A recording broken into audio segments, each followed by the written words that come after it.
been a good citizen, yes. Testing, 1, 2.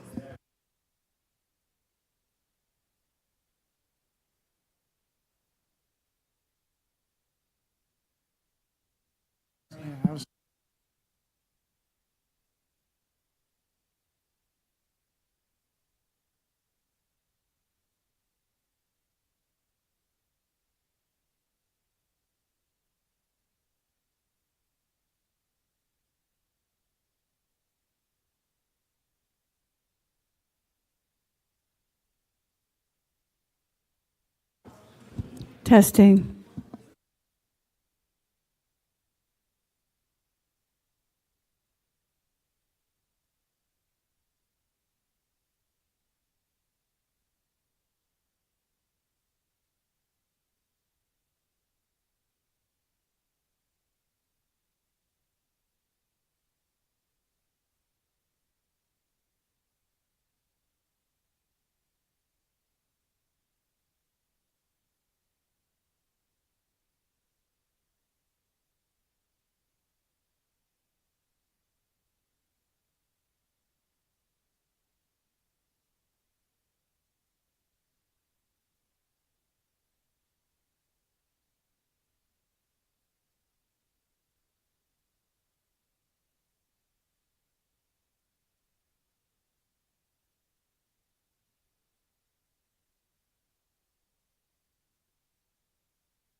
In compliance with the Open Public Meetings Act of 1975, adequate notice of this meeting has been provided.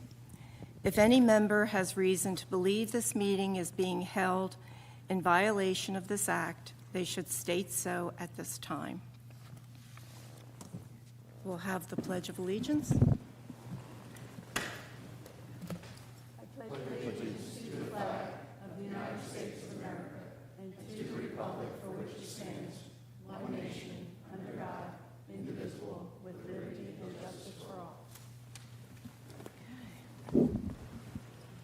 Mrs. Everyone- Werner. Oh, you ready? Turn your mics on, Oh, please. sorry. Mrs. Werner, Here. Mr. Venuto, Here. Mr. Ledwin, Mrs. Notch, Here. Ms. Sheehan, Here. Mr. Walsh, Here. Mr. Zexer, Here. Mr. Cataldo, Mr. Bodnar. Here. Thank you. Okay, we need a motion to approve the September 28th minutes. I'll make the motion. Second. Motion by Mrs. Notch, seconded by Mr. Venuto. Thank you. Mrs. Notch, Abstain. Ms. Sheehan, Abstain? Mr. Walsh, Yes. Mr. Zexer, Yes. Mr. Bodnar, Yes. Mr. Venuto. Yes. Mrs. Werner. Abstain. Thank you. Okay, our first resolution is for Mary Ann McLaughlin and Scott Mareka, 1009 Kearney Avenue. Can we have a motion? Motion. Second. Motion made by Mr. Zetzer, seconded by Mr. Bodnar. Mrs. Notch, Abstain. Ms. Sheehan, Abstain? Mr. Walsh, Yes. Mr. Zexer, Yes. Mr. Bodnar, Yes. Mr. Venuto. Yes. Mrs. Werner. Abstain. Thank you. Okay, our next motion is for the resolution for Edward and Linda Farrington, 1012 Pittsburgh Avenue. We have that motion. I'll make the motion. Second. Motion by Mr. Venuto, seconded by Mrs. Notch. Mrs. Notch, Abstain. Ms. Sheehan, Abstain? Mr. Walsh, No. Mr. Zexer, Yes. Mr. Bodnar, Abstain. Mr. Venuto. Yes. Mrs. Werner. Abstain. Thank you. Next resolution is for 1005 Beach Avenue LLC. Can I have a motion? I'll make a motion. Second. Motion by Mr. Zetzer, seconded by Mr. Walsh. Wasn't sure. Mrs. Notch? Thank you. Mrs. Abstain. Notch. Okay, Ms. Sheehan, Abstain? Mr. Walsh, Yes. Mr. Zexer, Yes. Mr. Bodnar, Yes. Mr. Venuto, Yes. Mrs. Werner. Abstain. Thank you. Okay, our first application tonight is for Ronna Fuller and Bernadette McGlade, 1326 New York Avenue.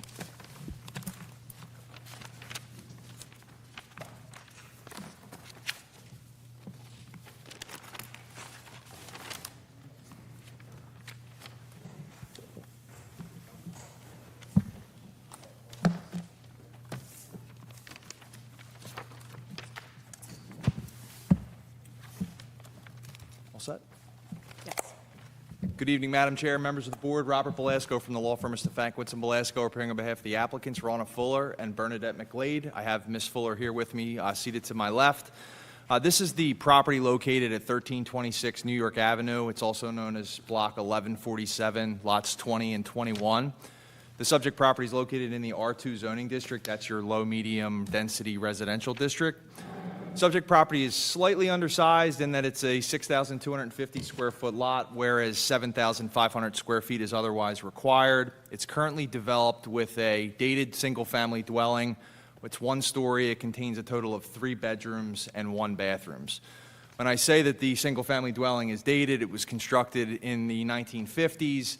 We did include some site photographs depicting the existing conditions of the property. It definitely is in need of some love, some renovation, some upkeep, and that's what we're here tonight, hoping that you all will consider and approve. Ms. Fuller is proposing to renovate the existing structure in order to bring it into compliance with current construction and fire codes. She's also proposing to construct a modest addition to the existing structure. It doesn't encroach any further into the setbacks along Pittsburgh or New York Avenue, although it is not compliant with the required building setback, but no further than what currently exists on site. And Mr. Schaefer will get into that in more detail when we get further into this application. Just so the board is clear, the proposal here, while it consists of a renovation and a modest addition to this structure, we're actually proposing to reduce the number of bedrooms within this dwelling. Currently, there are 3 bedrooms in the property, and Ms. Fuller is proposing to reduce that to 2 bedrooms. Also proposing to increase the bathrooms from 1 bathroom, which currently exists on site, to 2 bathrooms. And you'll hear from Ms. Fuller on this issue, but the bottom line is that the size of some of these units or some of these rooms simply just aren't up to today's standards or the needs of Ms. Fuller and Ms. McGlade. It's a very small, modest home. It's 950 square feet approximately. So we're not dealing with a large, expansive, massive structure. And the renovations which are proposed are simply intended to provide a little bit of a modernization to this site and also to meet Ms. Fuller's needs. A new walk-in closet is proposed, as well as what we've referred to as an indoor-outdoor sunroom. And there is a rear deck that's proposed along the rear yard adjacent to New York Avenue. We do require 2 variances, technically 3 variances. I say 2 because they're tied to the building setbacks along New York and Pittsburgh Avenue. We're also requesting a variance for minimum lot size. Again, that's a pre-existing non-conforming condition, but we recognize we don't comply, and based upon the proposed application here tonight, we're seeking that variance as well. We have received approval from the Cape May Fire Department, the Shade Tree Commission, and Public Works. They returned correspondence indicating that they had all approved this application with no conditions. I believe Shade Tree actually indicated that there are no trees which would be impacted in any way, shape, or form in connection with this proposal. So with that said, I do have 2 witnesses here with me tonight, Ms. Fuller, who I intend to elicit some initial testimony from, and then I have Mr. Schaefer here to provide the technical testimony relative to the relief that we're seeking. So if they could be sworn in. If I could swear those 2 witnesses in, and also we'll swear in our board engineer, Craig Hurlis. If you could turn on your microphones, now raise your right hands. Do each of you swear or affirm to tell the truth, the whole truth, and nothing but the truth? So I hope you got it. I do. Thank you. Ms. Fuller, how long have you owned the subject property? We bought the property about a year ago. The property had been previously a rental. I don't think it had been cared for in a very long time. You can imagine 3 bedrooms, a bath, kitchen, living room in 900 square feet is pretty small. The rooms are really small. In fact, if you put a bed in the 3rd bedroom, you can't open the closet door at all. The bathroom, as it currently exists, has a 2-foot door going into the bathroom, which we can't enlarge because if the door hits the toilet, you couldn't open the door. We intend to make this a non-rental. This will be our home. My partner and I both will retire at the end of this coming year. It will be a permanent residence for her. We have no intention of renting this property, so we really would like to make it usable to meet our needs. We don't want to change drastically the look of the house or do anything crazy like make a big mansion out of it, but we would like to make it usable for us. Right now, we don't have a dining room. We have a living room that will fit 1 couch and nothing else. If we can't make it usable for us as a permanent residence, then I think we would have no choice but to continue to rent it. I understand that it was a weekly rental before we purchased it. And from at least one of our neighbors, we were told that the rental situation for that house wasn't very good because they piled a lot of people in a very small space. I don't want to rent the place. I want to improve it. Right now, I have 2 or 3 windows that won't even close in the attic. The windows have deteriorated to the point you can't even close them. I want to put new siding on. I want to do new roof. I really want to just bring it up to current everything so that it looks better for the neighborhood. Now, you heard my representation. There's 3 bedrooms that currently exist, correct? And your proposal would be to eliminate one of those bedrooms? Yes, and we feel like we had to because the kitchen is so small, it's not usable really for us. But the only way to really expand and make the kitchen usable is to take part of the third bedroom and put it into the kitchen, and take the other part of the third bedroom and make a small bathroom for the second bedroom. So there's no way really for us to keep the 3 bedrooms and make the 2 bedrooms usable with separate baths. We'd like to just create 2 bedrooms with a master for the 2 rooms. And now, how about parking on site? How many parking spaces does the site accommodate? We currently have a driveway with 2 that will comfortably park 2 cars, which we have no intention to do anything with. We're going to leave it just like it is. Now, there's some interior additions, actually some substantial interior additions, renovations which are proposed in order to modernize the structure. You're also proposing to give the exterior a facelift as well, correct? Correct. I want to put in all new windows. The windows that are there are terrible. I can say there's 3 or 4 of them that won't even close completely. And in the attic area, the one in the attic is at such a crazy angle and deteriorated to the point that it lacks about that far closing at all. It rains in, and we have a leak in the one room because I can't close the window. I want to do new siding and completely renovate the outside. Basically, we're going to make a brand-new house. And I had renderings done today that I just got today of what it would look like. So I think you have pictures of the before or the current, and then I have pictures of what it would look like with the renovations that we're proposing. And I think it will be obvious if you get to see those pictures, one, that it doesn't look that different in terms of size or in the impact to either New York or to Pittsburgh, but a huge renovation for the neighborhood to have that house look like it will look when we're done. And the goal, and obviously I just got these at the meeting. I just got them this Would have afternoon. included these in my packet to give the board a flavor for what it looks like currently, which you do have in your packets, compared to what's proposed. So, Madam Chair, with your permission, if I could distribute these photos, I'd ask that they be marked as Exhibit A1 and A2 respectively. And I don't know that I have enough copies, so I apologize for that, but I'm going to hand them out as a packet here. I'll take responsibility for that. I didn't know how many people would be here, and like I said, I just got those. I'll take responsibility. I'm supposed to be the one that's orchestrating, so. So, Ms. Fuller, is there anything else that you'd like to tell the board relative to this proposal? No, just that we have been coming to Cape May for a long time. We have family here. Bernie has 3 sisters who live here. We definitely want to make this a permanent home for us at the end of this year. We don't want to rent. We want to be good neighbors. And we want to make the house, an addition to the neighborhood that everybody could be proud of. I do have one other quick follow-up question for you. So there are existing decks at the property, correct? An existing deck, yes. And you're proposing to replace that, correct? Yes. The existing deck, as it is now, would become the sunroom, which would give us a dining room. We have no dining area now. And we would put a dining area in that where the current deck is now. And then we would extend a small deck on the outside of that new proposed room so that we would have a small deck and could sit out for coffee in the morning on the outside of that dining area. And Mr. Schaefer will go into more detail relative to that proposal, the design and the dimensions. I don't have any further questions. That small deck, where is that located in the house? The small deck extension, where is that? Mr. The small deck extension would be right off of where the current deck is. We just would, I just want you to tell me it's in the front. it's on the York. driveway side, on the back side of. Adjacent to New York Avenue. Jason. That's Opposite New York Avenue. It's opposite. New York Avenue, there you go. Thank you. So if there's any questions for Ms. Fuller, we're happy to entertain them at this time. Alternatively, I'll turn this over to Mr. Schaefer to provide you all with the technical testimony relative to the relief we're seeking.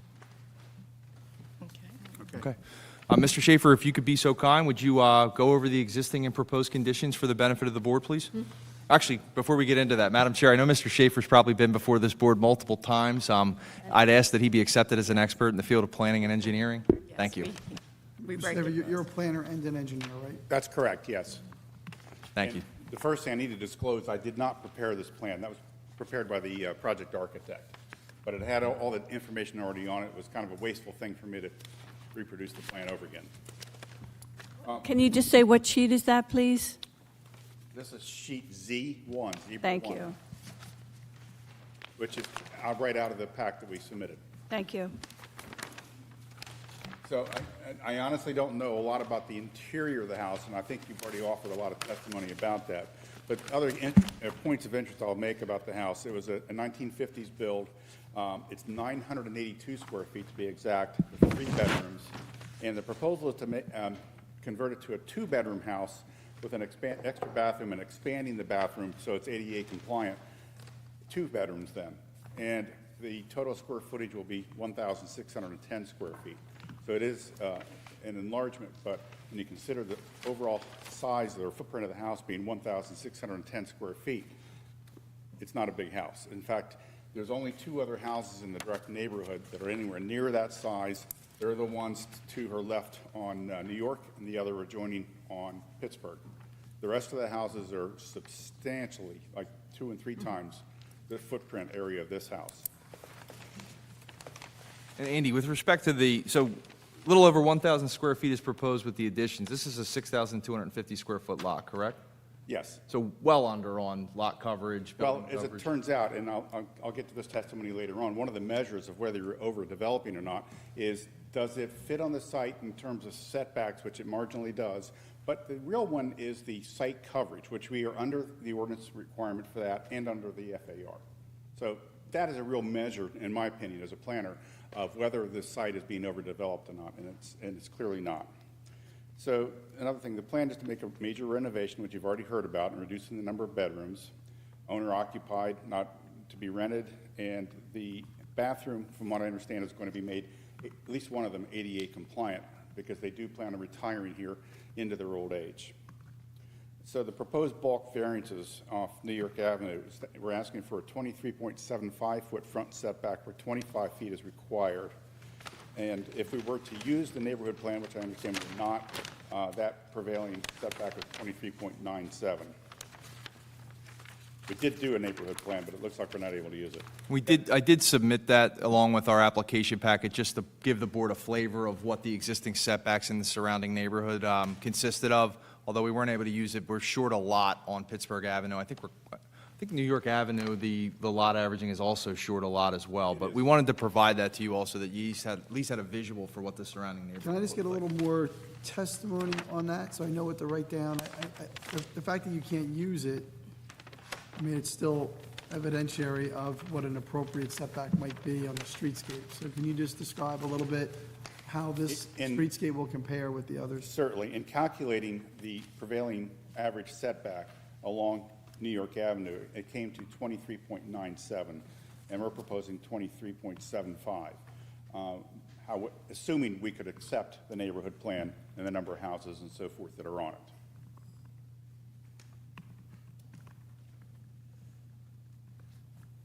And then the next variance is the front yard setback to Pittsburgh Avenue. We're asking for 15.8 feet where 25 feet is required.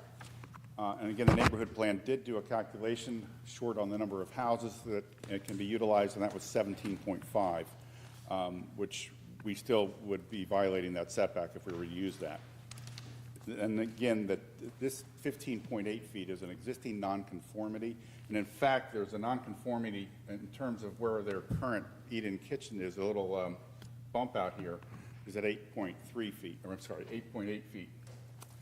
We're not expecting to exacerbate that at all. So we're keeping the front yard setback along Pittsburgh Avenue the same as the existing house. So we have an existing nonconformity of 15.8. We're lengthening along Pittsburgh Avenue that setback, so we would still need a variance for that, but at the same existing setback that the rear portion of the house currently is from Pittsburgh Avenue. And then obviously, we also need that lot area variance, correct? Well, we'll need a lot area variance of 6,250 square feet, where 7,500 square feet is required. And I guess, Craig, we don't need a lot width variance? We have. No, you have 2 frontages, one complies, the other one doesn't. Okay, fine. That's, okay, you're right, correct. So in terms of hardships, I'll talk about the C1 variance, version of the variance first. The lot area is an existing nonconformity that we can't change. The lot width, while it is not a lot width variance, the lot is fairly narrow. And lastly, the other hardship is that it's a corner lot with 2 front setbacks. So if I were to look at the positives under 4055:D, or 40:55D, several that jump out would be item C, to provide adequate light, air, and open space. And that is, again, evidenced by the fact that we're not asking for a coverage variance, even though the lot is undersized. Then item E, to promote the establishment of appropriate population densities. We're not proposing to increase the density here at all, and in fact, we are reducing the potential density of number of people living here by reducing the number of bedrooms. And then lastly, under item I, to promote a desirable visual environment. I think we've already heard testimony that would clearly make that the case. This is going to essentially be a new house once all this renovation work is done. Under detriments, I couldn't find a detriment to the zone plan and public good. And again, a good test of that is not asking for variances or going over the lot area coverage permissible, as well as the FAR, even though we're on an undersized lot. Then looking at it from a C2 characteristic, benefits versus detriments.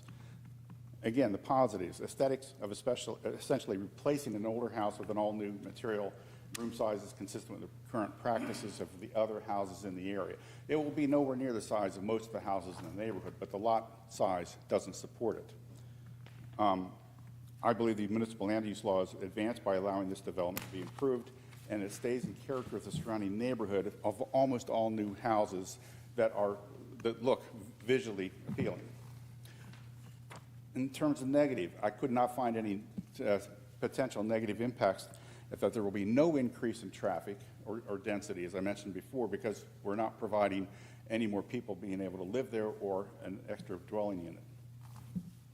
And in spite of the variances being requested for setbacks, it's my opinion that there's still adequate light, air, and open space provided for, and that in the end of this, that the benefits clearly outweigh the detriments, and it's my professional opinion that there's no negative impact to the zone plan, neighborhood, and master plan.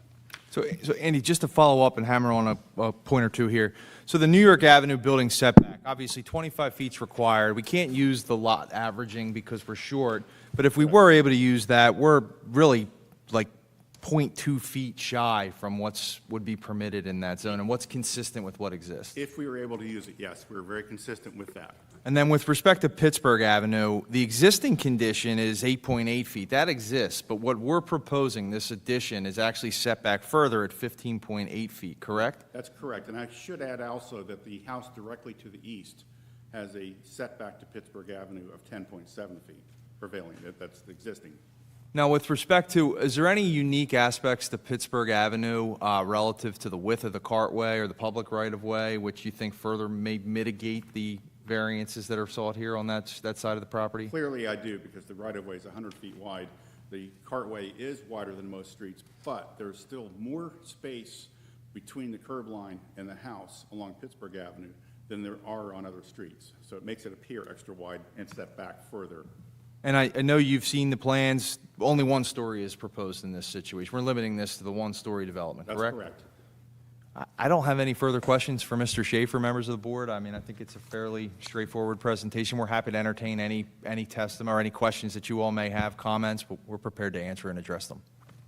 Anyone on the board have any questions? I have a question. You're saying on Pittsburgh that you're going to be taking in it, but you're still going to have that bump out of that windows, right? So it's still at 8.8. Yes, we're not removing it, but that's Right. an existing nonconformity. Right, okay, so there's nothing really changing then?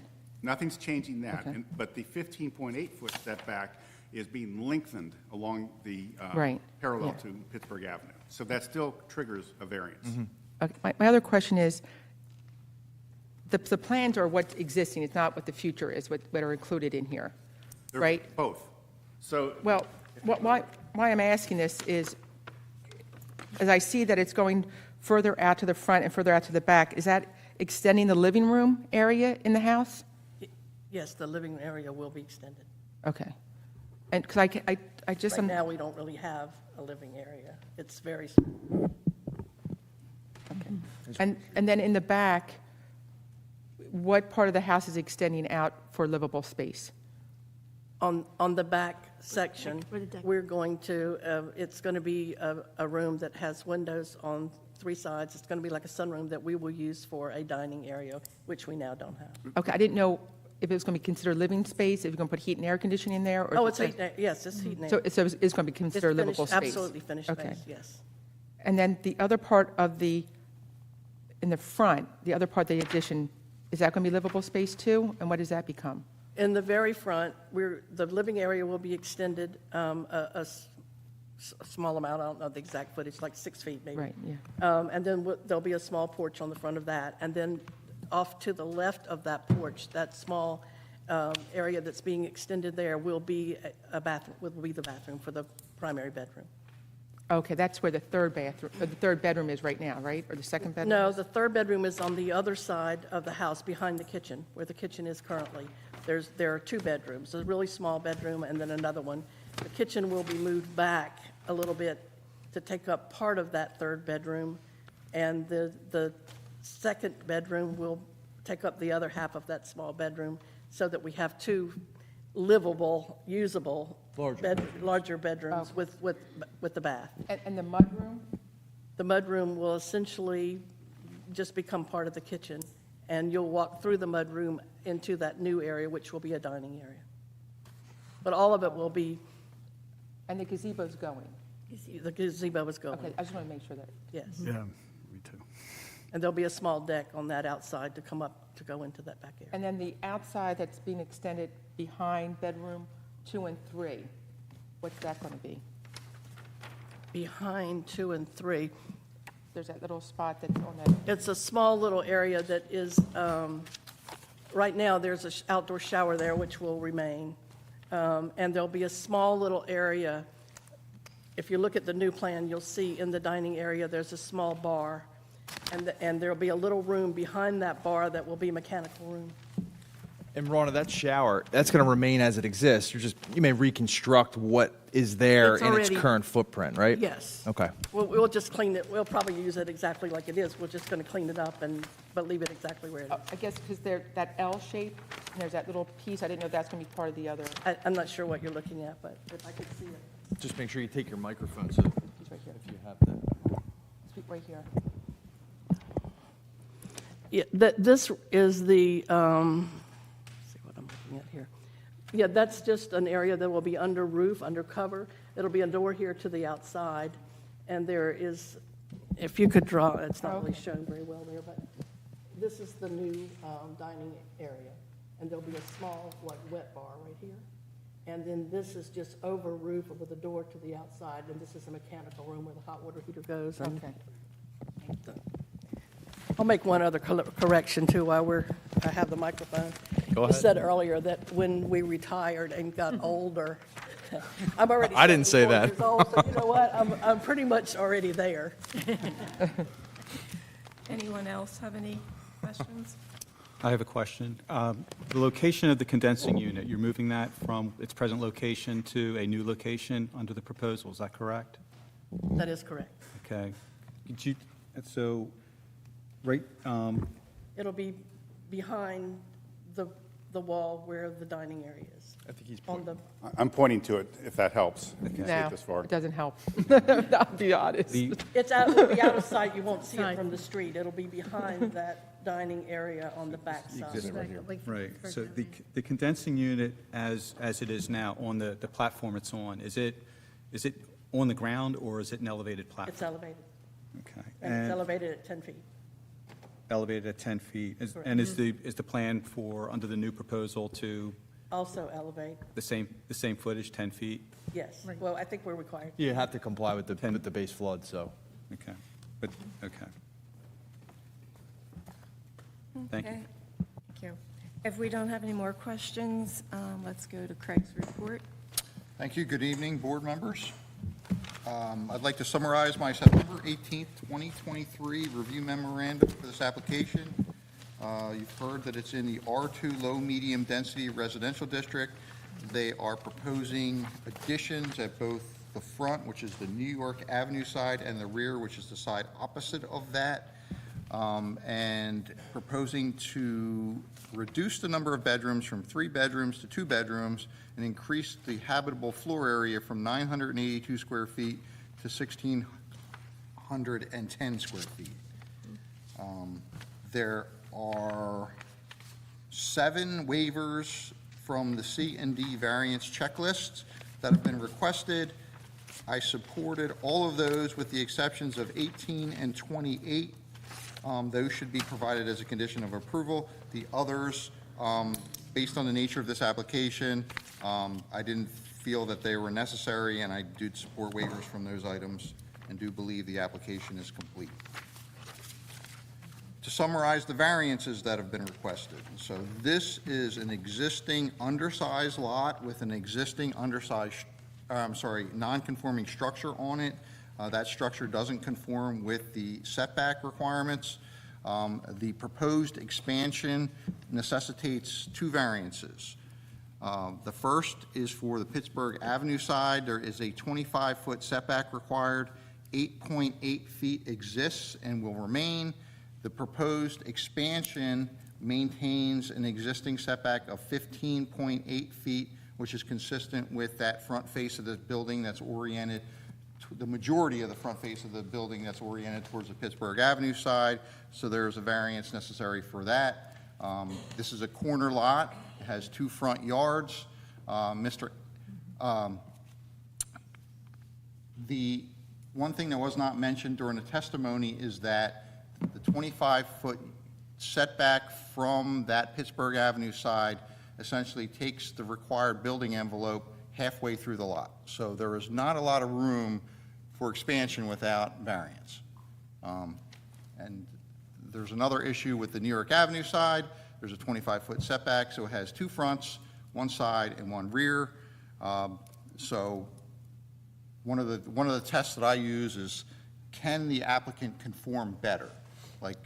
So where the structure is situated on the property, based on the existing required setbacks are shown on there, it's hard to provide a addition to the structure without necessitating variance. So there's no real area that you could provide an alternate addition that could conform, is what I'm trying to say. Okay, so setback variance is necessary for the Pittsburgh Avenue side. 15.8 feet is proposed. The New York Avenue side, 25 foot is required. 31.8 feet exists, so that's conforming now, but that will be reduced to 23.75 feet, and there's a variance necessary from that. They did mention that the New York Avenue side setback averaging of the adjoining properties is 23.97 feet, so that's not out of character. But they're not able to take advantage of that setback averaging in our code because they're missing a property on each side. The lot size is undersized. 7,500 square feet is the requirement. 6,250 square foot exists. So there's a variance necessary for that because this addition is triggering additional variances. And we look to see whether the lot is being overdeveloped. 40% is the maximum lot coverage in this district, where 38.48% is proposed. So they're conforming with lot coverage. The floor area ratio has a maximum of 0.40 for this type of dwelling. 0.26 is proposed, so the house massing is not out of proportion with that which is permitted, and they are providing adequate parking. I'll move on to the general review comments. These should all be conditions of approval. We've asked for the approval signatures be added to the plan. We've asked that the zoning table be revised to reflect the comments of the board planner and engineers review memorandum. We've asked for construction details to be provided for those surfaces which are taking advantage of the 50% lot coverage credit. Item number 4, we've requested that they provide a grading and drainage plan. There are stormwater issues that are prevalent in this neighborhood, so we've asked them to do that, and that should be a condition of approval. Coupled with that, they have to comply with Ordinance 485-2022, which is the minimum stormwater management and grading requirements in the code. Item number 6 is our standard condition that we ask them to replace the sidewalk adjacent to the subject site if there's any damage during construction. 7 is to provide the required inspection escrow, and it ties the certificate of occupancy issuance to the acceptance of the improvements that are approved by the board. 8 is compliance with the requirements of the Cape May Shade Tree Commission, Fire Department, and Public Works Department. We did receive those approval letters. There were no conditions, and all recommended approval. Any approval should be conditional on compliance with all other state, county, and local approvals. For this, item number 10 is informational. This project is not located within the historic district, so HPC approval is not required. And then item number 11, they're required to comply with the applicable affordable housing requirements. And then finally, item number 12, should the board grant approval, they're required to revise the plan satisfactory to address the conditions that the board sets and submit the requisite number of plans for the board engineer for review and approval. We have no objections to complying with all of those comments and conditions. That's a summary of my report, and I'm happy to answer any questions the board has. Any questions from the board? At this time, we'll open it up to anyone within 200 feet of the property. You're within 200 feet? Right across the street. Okay, can you come to the microphone? You'll need to state your name and address. Okay, my name's Charlie Pryor. I live at 1327 New York Avenue, which is directly across New York Avenue from the property that's being discussed. When I had my house constructed in 2014, I was made to set the house back 25 feet from Pittsburgh Avenue, which significantly impacted my views of the water, which is, the only views are down Pittsburgh Avenue. And so I'm opposed to any variances in the ordinances that have to do with the setback from Pittsburgh Avenue. I was made to do it, and I don't see why we should allow people in front of us to be able to build. I've looked at the plans, and I know what's there, so that's my issue. Sir, do you swear the testimony you've given was true? Yes.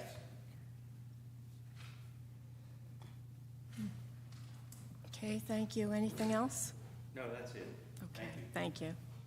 Anyone else within 200 feet?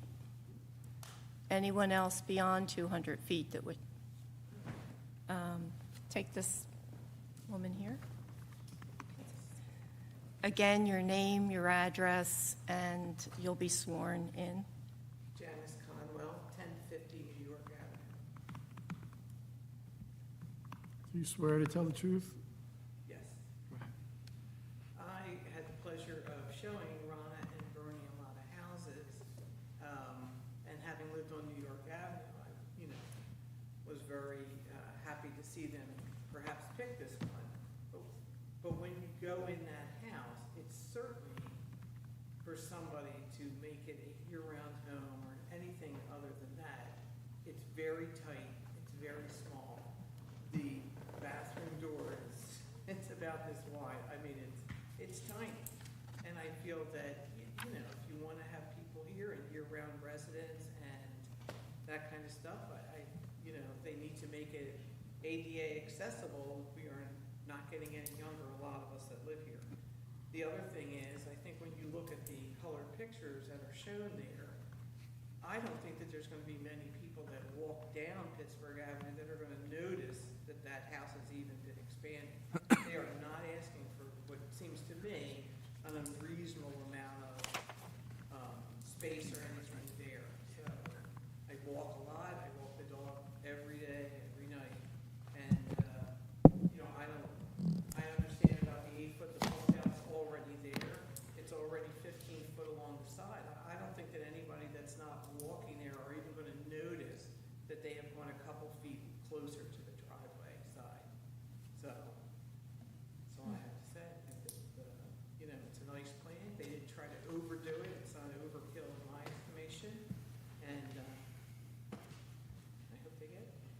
Thank you. Gentleman in the back? When you reach the microphone, could you please turn it on? I don't think it's on. Is it green? Yeah, green now. Thank you. Yeah, my name is Michael Dent. I'm at Oh, sorry, 13. so hold on. I got to get your name. Can you say that slower for me? Michael Dent, D-E-N-T? DNT. What's your address, sir? 1324 Maryland Avenue. Do you swear to tell the truth? I do. Not quite sure. I heard 200 feet. I'm not quite sure if I'm 200 feet away from this reference project. But I live up on the backside of Mr. Pryor. I had several issues when I was building my property with waivers, and I couldn't get any of them passed. And it kind of sets me, you're setting a precedence of allowing things to happen today. It's going to affect a lot of other properties. And I'm just concerned that we're going down the wrong direction. Can I ask you a question? Was your house a new construction, or was it? Yes, it was. It was new, it wasn't remodeled? It was a vacant lot. And the gentleman behind you, was that? Vacant lot. Was that a new, or was that a remodel also? A vacant lot. There That was new houses? Okay, new houses. okay. We were not allowed to put driveways in. We were not allowed to put a shower that was attached to the house. So I fought this board for many months and didn't get one thing passed. I'm just concerned that we're allowing other people to get away with things that we were not allowed to do back in 10 years ago when I built my property. So I'm concerned that this is going in the wrong direction. So that's all I got to say. I don't want to be a bad neighbor, but I'm opposed to this addition. Thank you. Okay, thank you.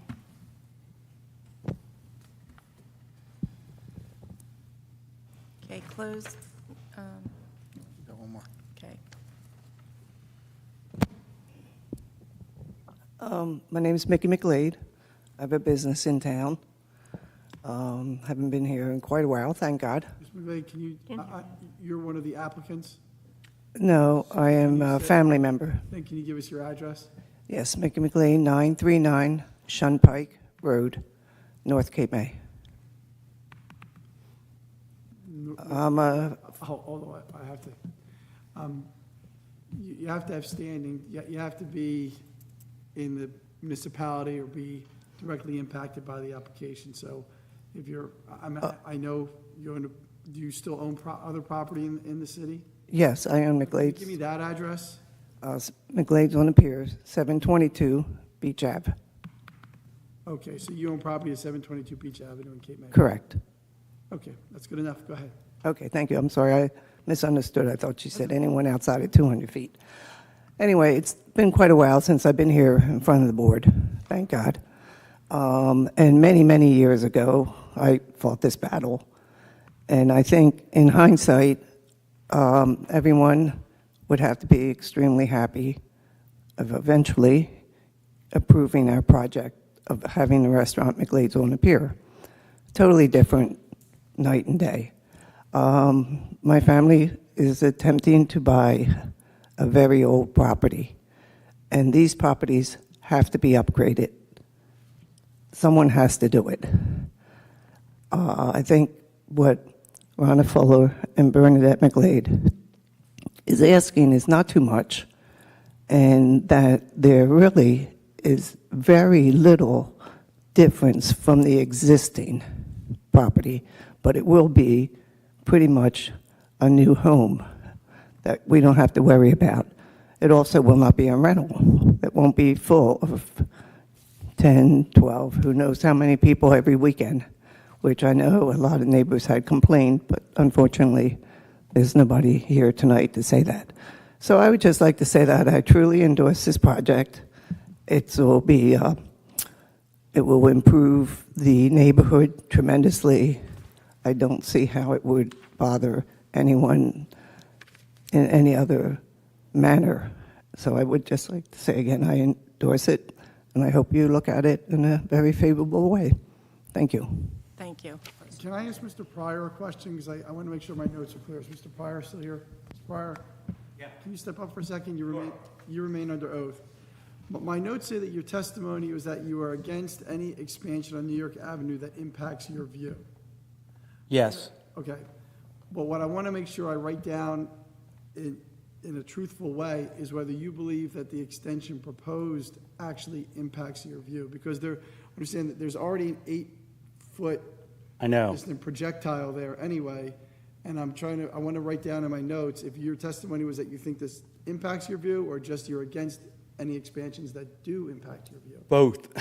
Okay, But, so you believe this impacts your view. Can you just put that on the record, how you believe that happened? well, I looked at the drawings yesterday, and I have to be honest, it wasn't totally clear to me. I know they're not planning on bringing the house out any further than the existing footprint is now, but I think bringing it out towards New York Avenue, and of course, they're going to have to build up to a roof line, I think that could impact the view.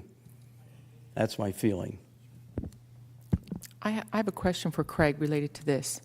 Craig, if they go out and they build this addition, right, and they all of a sudden they decide they want to go up a second story, can they just go up without coming to the board? No. No, we'd be exacerbating the setback. Just answer. Okay, just, Persuasive if we. okay, And this is an existing non-conforming structure, so I don't believe they can. okay, just wanted to. Can I ask a question to Mr. Pryor as well, real quick, just briefly? So, Mr. Pryor, your property, I believe your testimony was you're across the street from the subject property? Yes. So how specifically is this going to impact your view? I'm across New York Avenue, not Pittsburgh, New York. I look to the beach down Pittsburgh Avenue. That's our only view. And- So that house is between me and the beach. Understood. And you do acknowledge or understand that the proposed addition is not going out any further than what currently exists on site? Yes, I saw that, but it was not clear to me with the extension towards New York Avenue that that's not going to impact my view towards the beach from my deck, The front expansion he's talking about. towards New York Avenue. Yes, that's the part I'm concerned about. So can you see over the subject property? No, I mean, this is a front. one-story structure. How many stories is your property? 3, So you have a three-story home. So you with can 3 decks on each level You can clearly see the beach, correct? from the top deck. Yes, but not all 3 decks. I'm not concerned about the top one. I have no further questions for Mr. Pryor. Thank you. I have a question for Mr. Pryor.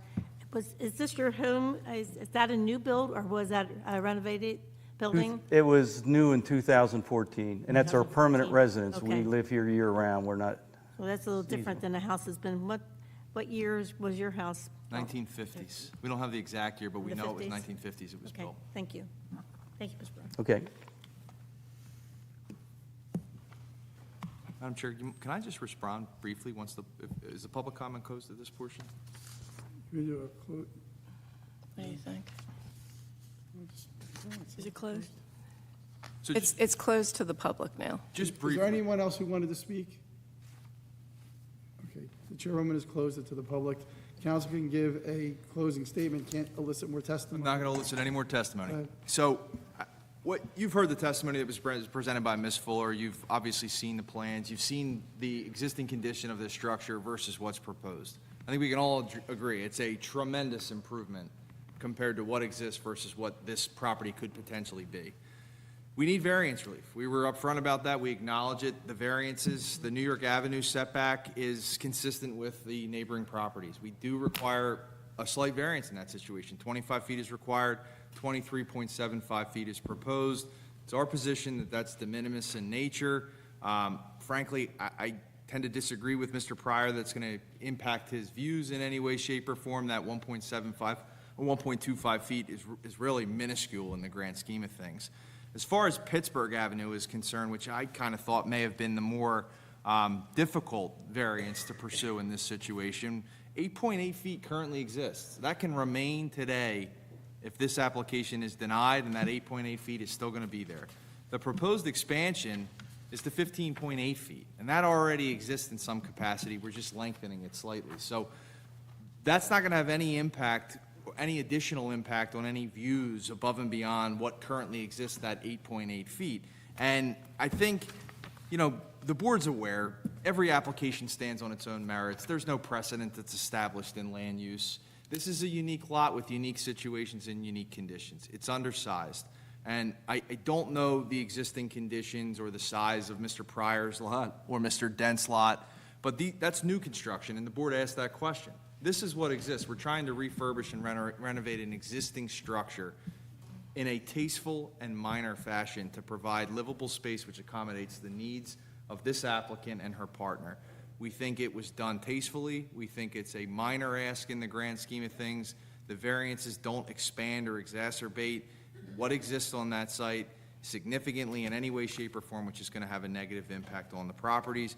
I think that the testimony presented by Mr. Schaefer here tonight provides a basis for this board to grant the variances requested under the C1 or the C2 criteria in this situation, and we would hope that the board would see it that way and vote accordingly. Thank you. Okay, thank you. Okay, so do you want to present? No, I would just say that to the board in terms of the concept of precedent first, there isn't any strict precedent, like, just because you grant one variance doesn't mean you have to grant another. Every property is unique. Although you do create streetscapes and you do create neighborhood schemes by granting variances, so in that sense, it's not so much as precedent as it is things you do affect neighborhoods, okay? But in this particular instance, I want to highlight, which I think you perceive, that there is a difference between having a fresh lot and starting from that lot, and then having a house that was built in 1950 that obviously, I don't want to say obviously, but almost certainly predated zoning ordinances. So where they locate the house on the lot is sort of random, and then they got to work with that structure in that location. So now they're trying to give you a better zoning alternative. Because once you start dealing with additions and stuff, you're really looking for better zoning alternatives. House could get knocked down, they could build a 3-story structure there. They could do a goofy addition over where it complies, and the thing will look architecturally silly, right? They could just add it in some wing on the other section. So you got to look at their zoning alternatives, and your engineer talked about the fact that this would be a hard property to do an addition on that wouldn't need a variance, because it's a corner lot, it's a small lot, it's built in an odd spot already, so the applicant's kind of working with an existing structure. So you have to, when folks say, well, when we built our new house, it had to comply, well, they were starting fresh, it's a little easier to comply. This one is starting with what they have. I'm not telling you how to vote, I'm just explaining to some extent what you may already know or perceive in your mind, that dealing with additions to 50-year-old, 70-year-old, almost 80-year-old houses is different than when you start with fresh soil. Okay, so the motion that I'd recommend being made, although how you vote is up to you, we just do it in the positive and then you vote how you want to vote. The motion would be to grant the variances outlined on page 3 of the engineer's report, 1, 2, 3, as described in the chart on page 3, subject to the, I thought I had some notes, with the conditions 18 and 28 on page 2, and conditions 1 through 12 on page 4 and 5, with waivers, numbers 4, 20, 21, 26, and 23 on page 2. 33. What? 33. What did I say, 23? You said 23. I apologize. 33 on page 2. That's the motion I recommend being made, but how you vote is up to you. Okay, would someone like to make that motion? I'll make the motion. Second. Motion made by Mr. Zetzer, seconded by Mrs. Walsh. That was Mrs. Notch? This is not, Okay, that's okay. Mrs. Notch? sorry. Yes. Ms. Sheehan? Yes. Mr. Walsh? Yes. Mr. Zexer? Yes. Mr. Bodnar? Yes. Mr. Venuto? Yes. Mrs. Werner? Yes. Thank you. Members of the board, thank you for your time this evening. Have a nice evening.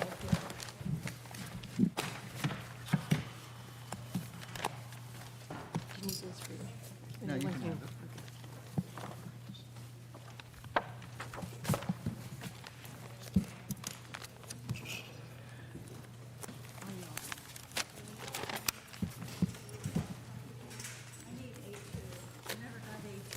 Oh, here.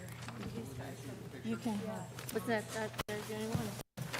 I think that's the, oh, does she have another one? More than one? No, there was only one. There used to be a motel there. Yeah. I don't go back Mr. past Schaefer? 1950s. You guys get two pictures or one? Mr. Schaefer. Mr. Schaefer? Schaefer. Andy, can you grab Mr. Belasco for me, because there's a question on the exhibit? No, that's in the packet. He said there were. I saw one. He's coming back in. Vertical expansion in a non-conforming setback is a variance.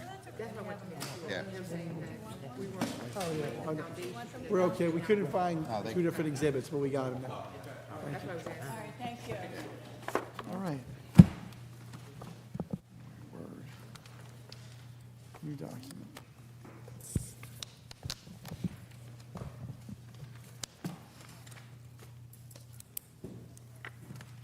Okay, our next application is Martin and Valerie Carlin, 1102 Lafayette Street. Good evening, board members. Lindsay Newcomb from the law firm of Monzo, Catanate, Stellalis, here on behalf of Marty and Valerie Conlon. The property address is 1102 Lafayette Street. It's block 1113, lot 1. With me tonight, I have our architect, Pam Fine, and our engineer, John Halbruner. The property was previously known as the Primrose B&B. It was a conditional use in the R2 zone where the property is located. The applicant, as a part of this application and their purchase of their property, has eliminated the conditional use. Can I hesitate? Of course, I'm sorry. For 1 minute. One of our members has recused herself because she is within 200 feet of the property. Mrs. Notch. Yes. Is in the audience. That leaves us with 6. That's fine. But she can participate in the next one, which I think is a D variance. It is. so Yeah, that's why I was counting. I don't think she's leaving. Thank you. The property was the Primrose B&B. It was a conditional use in the R2 zone where the property is located. That use has been eliminated as part of this application and the Carlin's purchase of the property. It's going to be used as a single-family dwelling, which is a permitted use in the R2 zone. The applicant desires to renovate the property, including constructing an addition and replacing an existing non-conforming detached garage. They're going to be adding an attached garage. The applicant is also changing the interior of the home from 6 bedrooms to 5. The property is a corner lot and has several pre-existing nonconformities associated with it, including lot coverage and front yard setback from Skellinger and Lafayette Avenues. Skellinger Avenue and Lafayette Street. And the applicant proposes to eliminate the nonconforming lot coverage as a part of this application. So the conditional use is being eliminated as well as the lot coverage currently existing on site.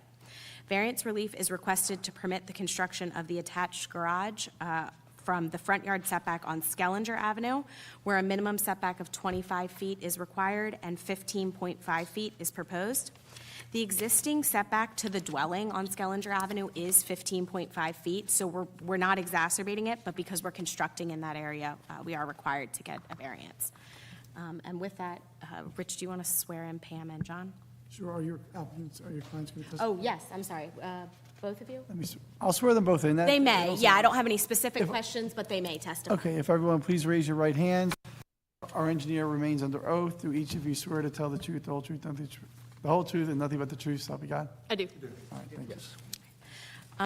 I know Pam has testified before this board before. If you'll accept her as an architect or as a professional, or she can put her qualifications on the record. Madam Chair, do you accept her as an Yes. Thank you. Pam, can you please explain the existing conditions that pertain to this site? Sure. I'm going to start with the SU1 sheet. That's basically showing the existing floor plans and the existing site plan. As you know, it's a very prominent location. It's on the corner of Lafayette and Skellinger. It's an old dwelling built in 1870. We have been before the HPC and have gotten conceptual preliminary approval for what we're proposing tonight. So basically, we've done some pretty involved research on the property dating back to when it was first constructed to see exactly where the series of additions occurred, what was original, what was added, and where it was added. So in these old drawings that we had found, we found this front portion here to be the original dwelling. It was actually a portion of the front area of the house, and it was later added on to the left and then towards the back. Upon entering into the house, the existing ceilings are quite tall. They're about 9 foot 1 or 2. As you enter the back half of the house, it then gets very low, 7 feet, a little bit less. There's a couple step downs, so it's clearly an addition. So what we're proposing to do tonight is remove this back portion of the existing dwelling and propose something new that will, I think, enhance and complement what already exists today on the site. So one thing that I do really want to highlight also is we have an existing emergency fire escape on the side. That also is being removed, and you'll see will take the place of that. To me, it's an eyesore from Lafayette. I think the HPC agreed, and they approved our drawings as well. So I will jump to the P1 sheet. And this is basically just showing what we're proposing as far as site plan goes. You'll see in the upper left-hand corner, everything that is a darker wall is new. So you'll see the back half of the house is new. We're basically adding on to where the existing footprint lies today along the back of the house. You'll see along the left side, we have that bump out where the existing fire escape was. That is a new portion as well. And then the whole back area, which is currently just a parking space, a parking lot, I'll call it, of gravel. We're turning it into gardens, sheds, a pool, beautiful landscaping. So it's really an improvement along the back portion of the property. And then what we're here tonight for is really this addition here, which is the garage. So we have an existing detached garage. You'll see it on the existing plan. It's located up on this top half of the, or I should say the back half of the property. And it is, let me get you the distance from the street, 10'8" from Skellinger. So it's a lot closer than what we're proposing the new garage location to be. It's too small to really park a modern day vehicle in. But it does meet the garage size, and it's too close to the side yard setback. So we're proposing that to be removed, and you'll see that dashed in here on the proposed site plan, existing detached garage to be removed. The new garage will be attached, not physically on the first floor other than just a walkway that connects the two, but there's also a deck on the second floor that connects all the buildings together. And as I mentioned, we are keeping that same distance, 15'6", which is where the existing first floor corner lies today. And I'll briefly run through the zoning conformance schedule while I'm on this page. So we have, as Lindsay mentioned, a non-conforming use. Currently, it's a bed and breakfast. So we're proposing this to be a single-family home, which is now conforming. We also are proposing to remove a non-conforming lot coverage. As I said, we have a big parking lot in the backyard. That's going away. And then finally, the variance that we are seeking is the front yard setback along Skellinger Avenue. And while I'm on that topic, I do want to mention we had a survey done because we were trying to determine actually if we needed a variance for the front yard setback. So we had a survey done of all the surrounding neighbors along Skellinger, along Lafayette. And basically what we found out is we just don't have enough properties on Skellinger to bypass the need for a front yard variance. But the house that is behind this property on Skellinger, on the Washington corner of Skellinger, they are only 8.9 feet from Skellinger. So we have existing non-conforming locations across the board.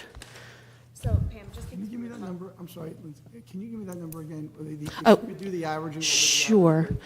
Along Skellinger, we only had one property on their side. The other property measured 8.9 feet. And then we also did Lafayette, and that average was 11.3 feet as a front yard setback.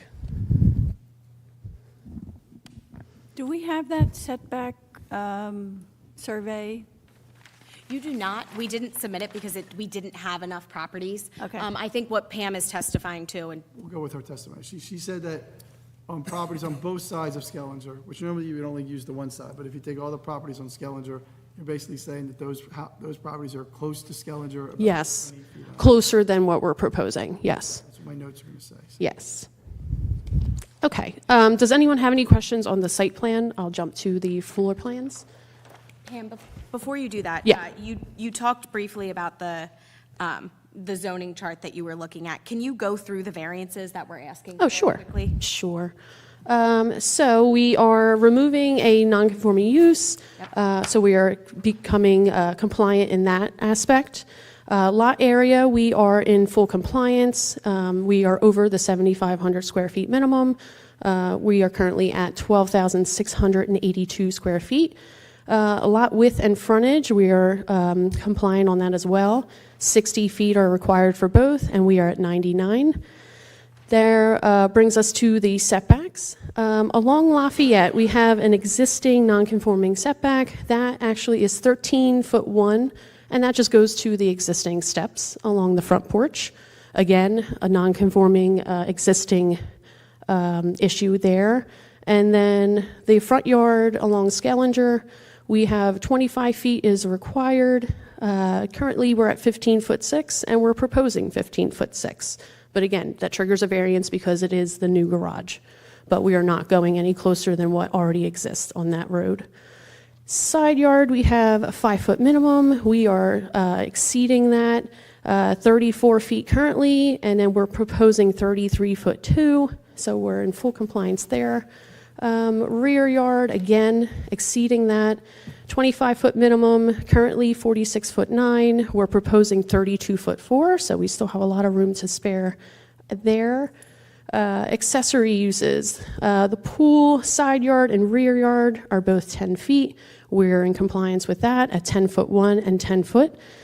And lot coverage, as I mentioned before, we are required to have no more than 40%, which is 5,073. Currently, we're at 41.9%, which is 5,315. And then we're bringing that actually under the max allowed at 38.6%, which is 4,900 square feet. I'm yes. sorry. Yeah, But just to confirm, so we are, as a part of this application, we are removing a conditional use on the site, correct? Yes. And we are removing a nonconformity as to lot coverage. Yes. And we are asking for variance relief for a front yard setback to Skellinger, but it is to put a garage in exact alignment with the existing house, correct? Yes. Okay. Yep. If you want to go through your floor. Yeah, I have a couple. One more thing I do want to mention I think is important, floor area ratio. I know that's usually a big deal in Cape May. You're allowed 40% max, which is 5,073. Currently, we're only at 20%, which is 2,645, and we're only going up to 23%, which is 3,015. So we're way under on floor area ratio too. So we're not expanding or maximizing the size of the building on this lot by any means.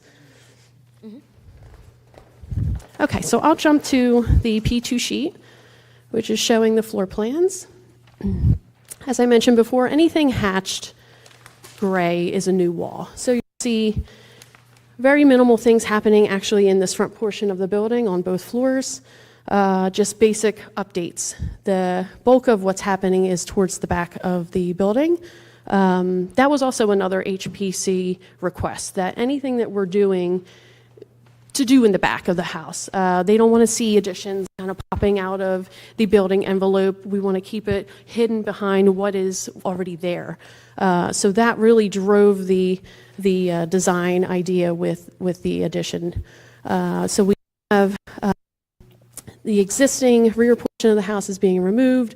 We had a really small garage, or a really small kitchen. We had a small bedroom, sitting area, dining room. So it's basically the same thing, but minus the bedroom. So we are actually removing the back bedroom on this level, and we're using that for a bigger space for a kitchen, keeping a dining area, and then giving them a nice little gathering room off to the side here. And then you'll see over here, we have a new office, a mud room, powder room, and a laundry room. Towards the back of the house, we have that detached garage, which has a little breezeway between it. Jump up to the second floor. Second floor, again, we had a rear bedroom that you actually entered from the intermediate landing, which is why the first floor ceiling heights were so low. So we fixed that. Now the ceiling heights are matching what was original to the house. And then upstairs we have a new master suite that takes the place of the old smaller bedroom area. And then basically we have a nice area for gathering up on the roof deck and overlooking the gardens and the pool area. And then basically this area over the garage is storage, which will be located in the roof structure. Okay, so I'll go to the P3 sheet.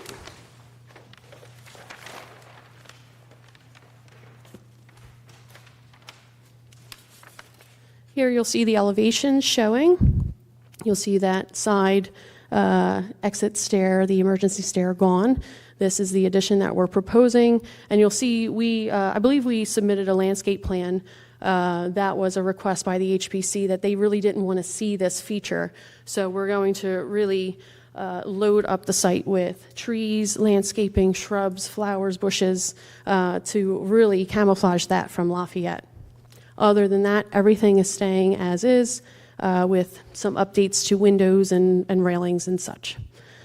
Along the side, this is Skellinger. This is the area in question here for the variance tonight. This is that detached garage with the breezeway connection. And then here is that second floor addition off the back of the house.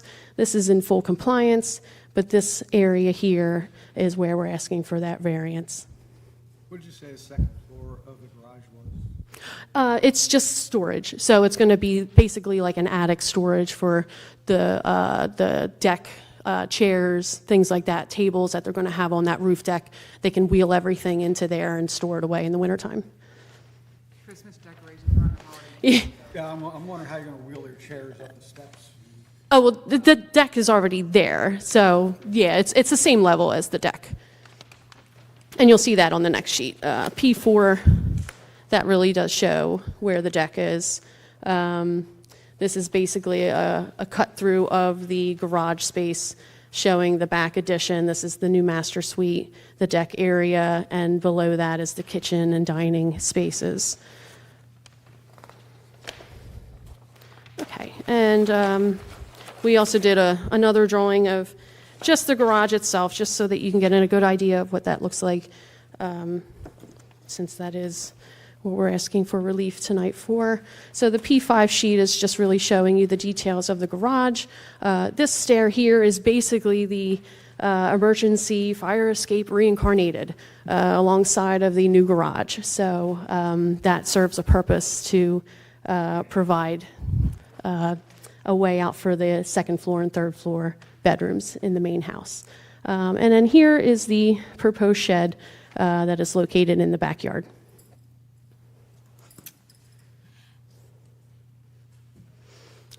I think that's it, yeah. Now that we've gone through the renderings and the site plan and the floor plans, let's go through the variance relief that we're requesting. I know you elaborated what that is for the board, but variance relief is requested under the C1 hardship criteria. Can you explain the standard and how the applicant meets that? Oh, sure. So C1 variance basically entails narrowness, shallowness, or irregular shape, or an exceptional topographic condition or other unique conditions or physical features affecting the property. In this case, we have a lot that complies, but it's a little bit difficult to design on because it's an existing house built in 1870, not built to current codes, current setbacks. So we're trying to work within that framework. We have 2 front yards, so we are penalized, I'll call it, but it's a little more difficult to design around when you have 2 front yards.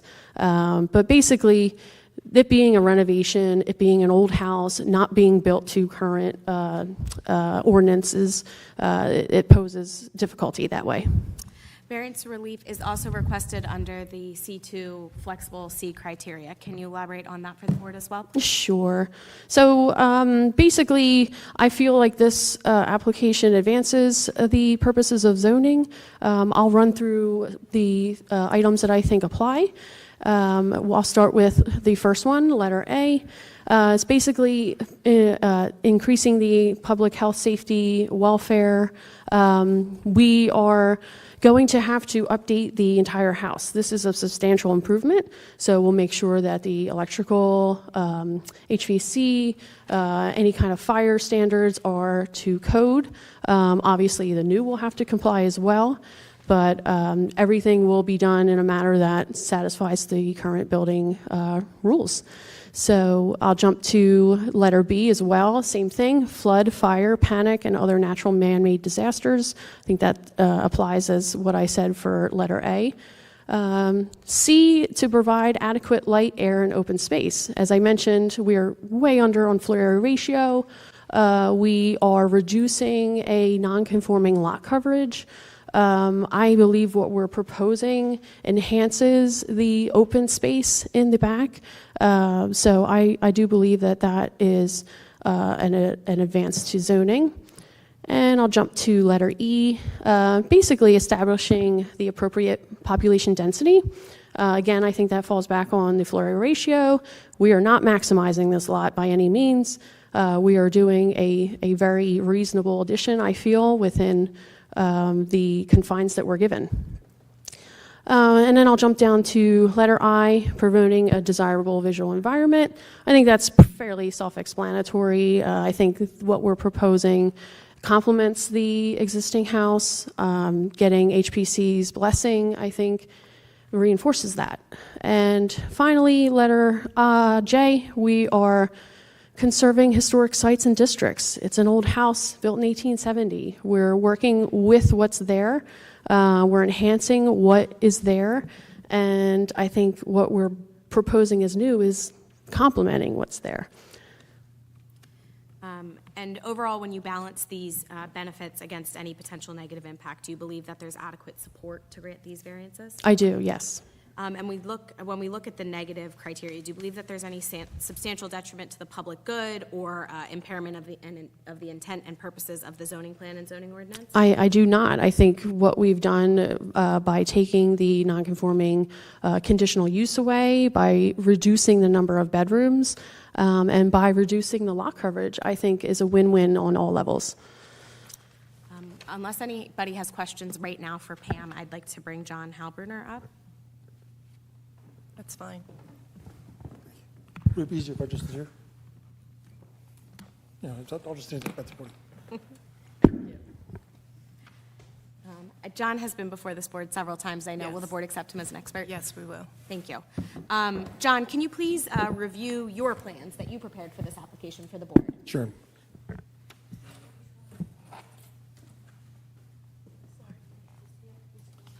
My role in this project was really limited to doing the landscaping and stormwater management design.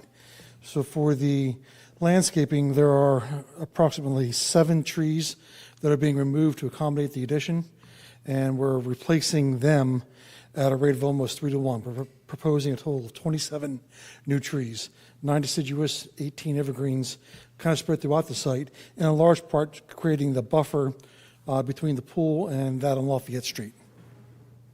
And hopefully you can hear me along with the point of this. So here are the trees that are buffering, hollies, 27 new trees being introduced. And this is frankly to a site that is very well established with mature landscaping. No one can drive by the site without helping but notice the landscape that is there and how nice it is. And we're doing nothing but augment it even more so. Stormwater drainage is relatively straightforward. We will have a very short retaining wall along the side rear property lines, mostly around the pool.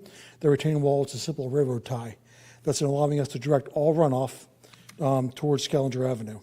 We are including a recharge trench to capture some of the rooftop runoff so that any increase in runoff is being handled by recharging into the ground. Now, you may ask, why is there an increase in runoff if we're decreasing lot coverage? And that comes as a result of lot coverage being credited at 50% for some of your paver materials. When we do this stormwater analysis, we don't get to take that credit. There actually is more runoff from pavers than there is for lawn. So there actually is a very minor increase in the volume of storm water flow, but all that increase is being handled and recharged on site. And John, we've requested several waivers as a part of this application, some of which kind of go to what you're testifying. Would you mind going through them quickly for the board? Yeah, and mostly, while they were requested as waivers, they really are simply not applicable. Bear with me as I get to them. We had a submission waiver from providing floodplains, wetlands, and buffers.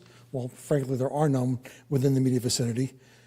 We requested a waiver from providing the natural and artificial water courses, streams, shorelines, water boundaries, and encroachment lines. Again, there are none germane or applicable to this site. We requested a waiver for areas in which construction is precluded due to the presence of stream corridors or steep slopes. The site has neither. A waiver from the requirement to provide the location of existing railroads, bridges, culverts, drain pipes, water and sewer mains, and other man-made installations affecting the track. And again, while there may be some storm sewer and sanitary sewer within the adjacent roadways, they're not affected in any way by the proposed development. And lastly, we requested a submission waiver from providing the plans and profiles of all proposed utility layouts. Frankly, we're not proposing any utility layouts, so there's no profiles which to illustrate. So while they're all technically submission waivers that we've requested, they're virtually not applicable. And John, you heard the testimony that Pam provided as to the variance relief that we're requesting and why she believes that that variance relief is appropriate. Can you confirm that you agree with her in this case? Yeah, absolutely. You're taking a site that has a non-conforming use, you make it conforming. That right away is one of the basic tenets to the purpose of zoning. You're taking a non-conforming condition in terms of lot coverage and making it conforming. You are, while seeking a setback variance from Skellinger, you're doing it the exact same magnitude for a garage that's been there for virtually all of our lifetimes, and you're not increasing the magnitude of it. And furthermore, that garage is set back almost twice the distance of the next property down on Skellinger Avenue, 8.9 feet versus 15 feet and change. So, yeah, I think all the benefits of the application are clear. There really are no detriments, and you're right in terms of the being a C1 hardship for the presence of a legally existing building that does hamper someone's ability to do design. You don't have a blank slate. You need to work within the confines of the building that's there. So for all those reasons, I agree wholeheartedly with Pam's earlier testimony. Thank you. That's all we have, unless the board has any questions of Pam or John, or the applicants who are here as well. I have a couple questions. According to the HPC, you're only removing 4 trees, not 7 trees. Okay, I just want to make sure that. Yeah. And also, I guess this is for Craig too. I guess I was under the impression we had some other applications that stone is considered 100%. The 50% credit only applies in the residential district.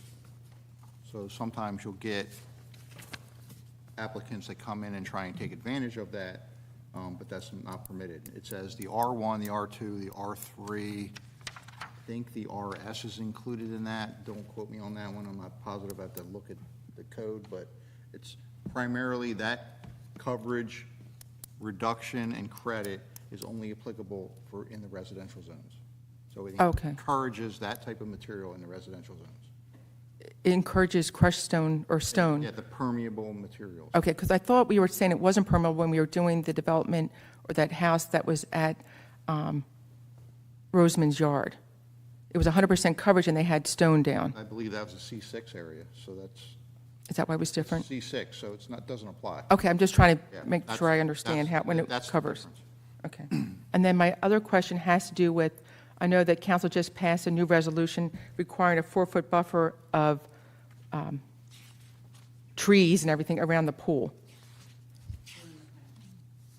This application was submitted before that took effect. Okay. So that standard does not apply. However, I looked at this because I always want to see, adequate buffering around pools. This is a very, let me see, Robust? robust, that's a good word, landscaping plan. I took no issue. This is one of the better landscaping plans we've seen. Okay. Well, I guess I was concerned about the fact that we're taking like a 40-foot tree down and a 30-foot tree down.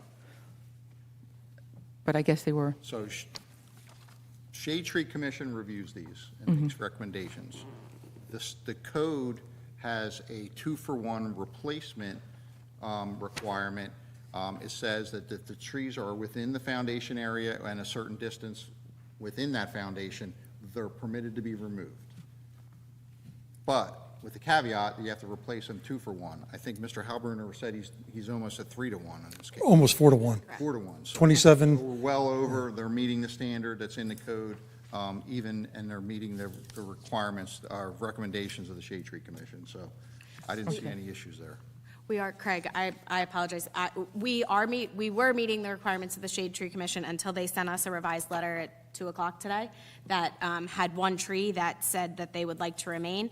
However, as I said, or as John testified, not I said, we are meeting what the ordinance requires. The Shade Tree Commission, we certainly take into account what they're saying, and respect the recommendation. However, we are meeting what the ordinance require. We are far exceeding what the ordinance requires as to the replacement of trees, and to allow the silver maple tree to remain would be in the exact, one, it would impact, I believe, the stormwater on the site, but it also would be in the exact location of the trash enclosure and shed. So it can't remain on site. But we do respect the comments that the Shade Tree. Does the removal comply with the code? Yes. That tree? Yes. Okay. so in other words, we're not following what the shade tree recommended here. Well, so they're asking us to modify their recommendation for that one instance, the silver maple tree. Correct. And they're testifying that that removal is consistent with the code requirements.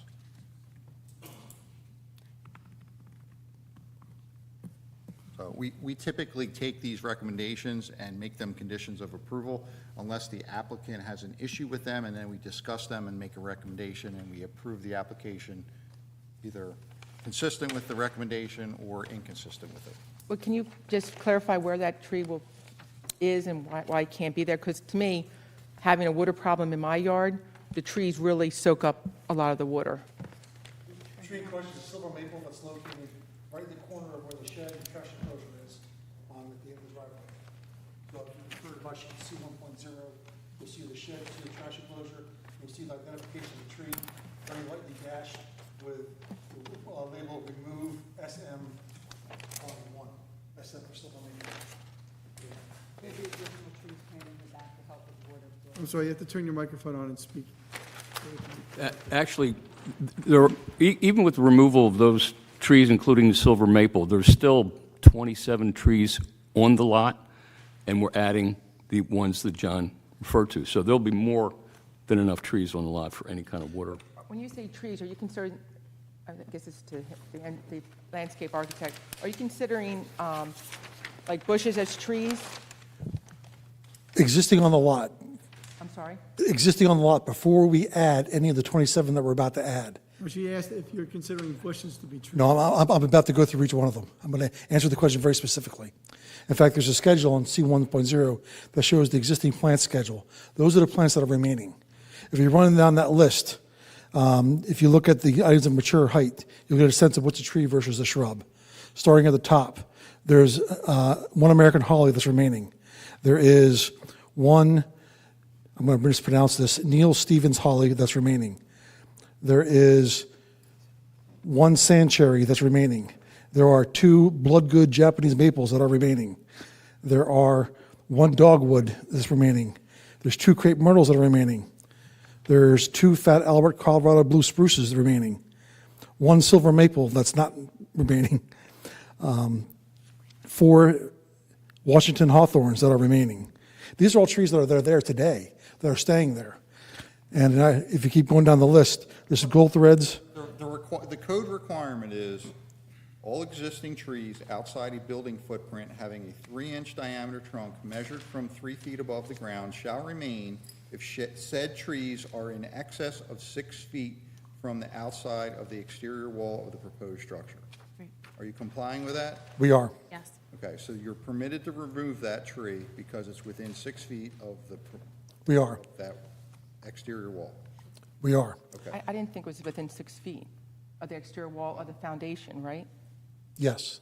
That's what the code says. The foundation of the shed. Of the shed. Does a shed consider it an outbuilding? That doesn't, It says of the proposed structure. It's certainly a structure. Okay. proposed structure. I Sal guess, Bruner, can I get an answer to this question? My notes say there are still 27 trees on the lot. But There are, Are there 27 trees? I did not total the number of trees that are on the lot before we replace 27 new ones. So there are in excess of 27, because we're planning 27 new ones already. I write these things down, and Yeah. someone said that there are, this gentleman here said there are going to be, we are leaving 27 trees on the lot. And then there was a question, are you counting bushes as trees? And then I just wanted to know if his testimony remains as there's 27 trees remaining, or if there's 17 trees and 10 bushes. I just want to write down the right thing, because Then right here becomes a document that's recorded for. I will, Please allow me a minute to count them. Absolutely. I'd rather be right. I just don't want to do it fast, it's right. I guess why I was asking Oh, is. can we get an answer to Oh, this okay, I'm question so sorry. I can type that accurately, and then we'll Yeah. go on to whatever the next thing may be?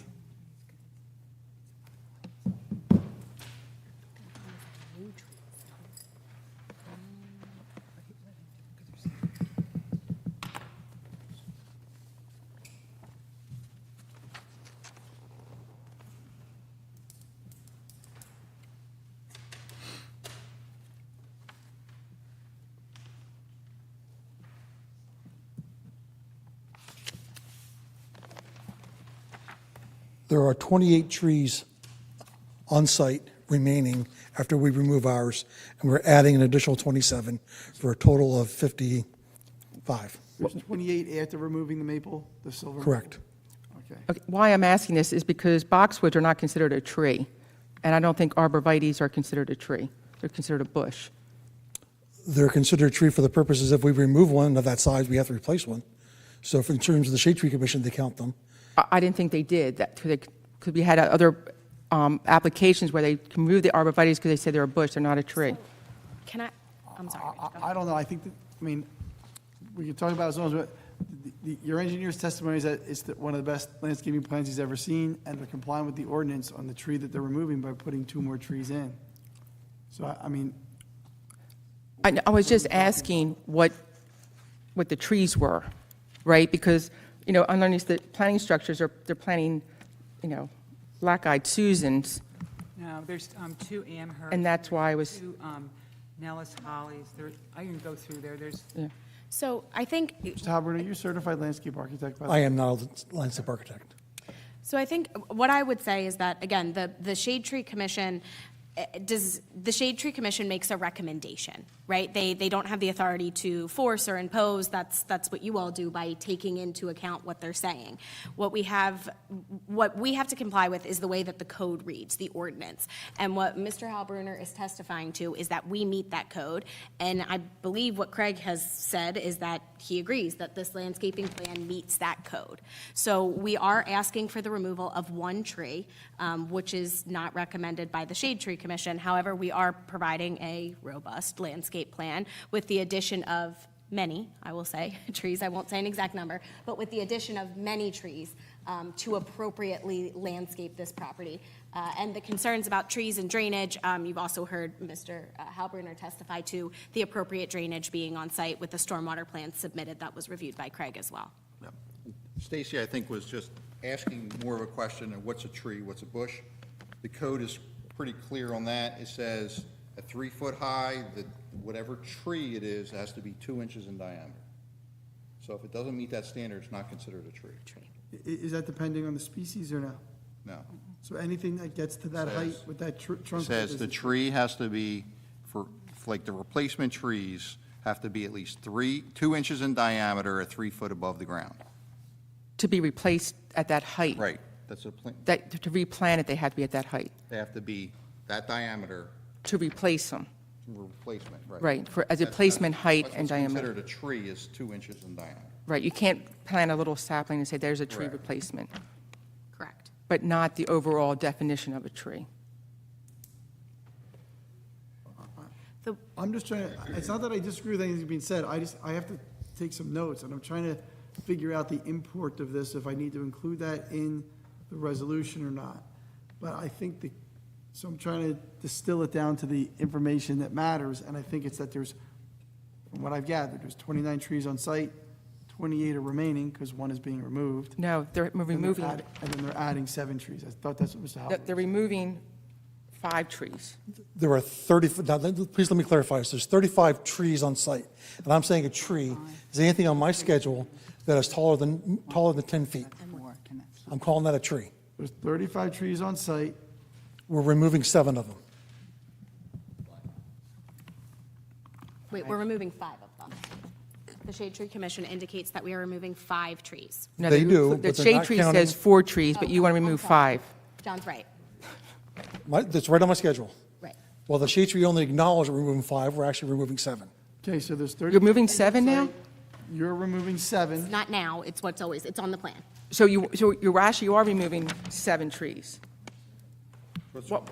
We are removing 2 crepe myrtles, 1 American holly, 1 silver maple, 1 Washington hawthorn, 1 gray poplar, and 1 red cedar. Okay, because we had only just talked about the silver maple, not where the other That's trees are the one that located. requires replacement. I'm sorry, say, ask again. Is the silver maple the only one that's of a sufficient size that requires No. replacement? So otherwise, you'd have to add 14 trees. Craig, can you distill this or help me or something? I Yeah. just want to So write we down. would need to I want to replace write down a 14. sentence. I want to You're write going down to- a sentence that says So there's accurately. 5 trees that meet the requirement that you should replace with 2 for those, because of the height and the caliber that they are. And that would be the poplar, that an arborist came out and wrote a letter, said it's invasive, and we got the permission to, from approval from the tree commission. It would be the holly that's in the driveway. It'll be the 2 crepe myrtles. And the one they didn't approve is the silver swamp maple that's right where the foundation of the shed and the trash receptacle and the driveway material. According to your plans, there's 7 trees. That's only 5. I'm asking where the other 2 are that you're removing. There's a Washington hawthorn that's smaller, I'm sorry. He just put that on a record, right? I'm standing by what the plan depicts. Right. John, can you, I think the confusion is there are 5 trees listed on the shade tree report. There are. There are 2 that aren't listed. Can you explain why they aren't listed and where they're located on the plan? I can tell you what they are, but I cannot tell you why they're not listed. They did not list the western red cedar or the Washington hawthorn. Those are 2 trees that we are removing, But they are not listed? but they're not listed on the Shade Tree Commission's plan. Okay. But where are they listed on your plans? That we have to go searching for. Bear with me. I know the one Washington hawthorn is up near the It's up pool. by Challenger. It's diseased, it has orange crush, so we're replacing that with an Amherst maple. That was there.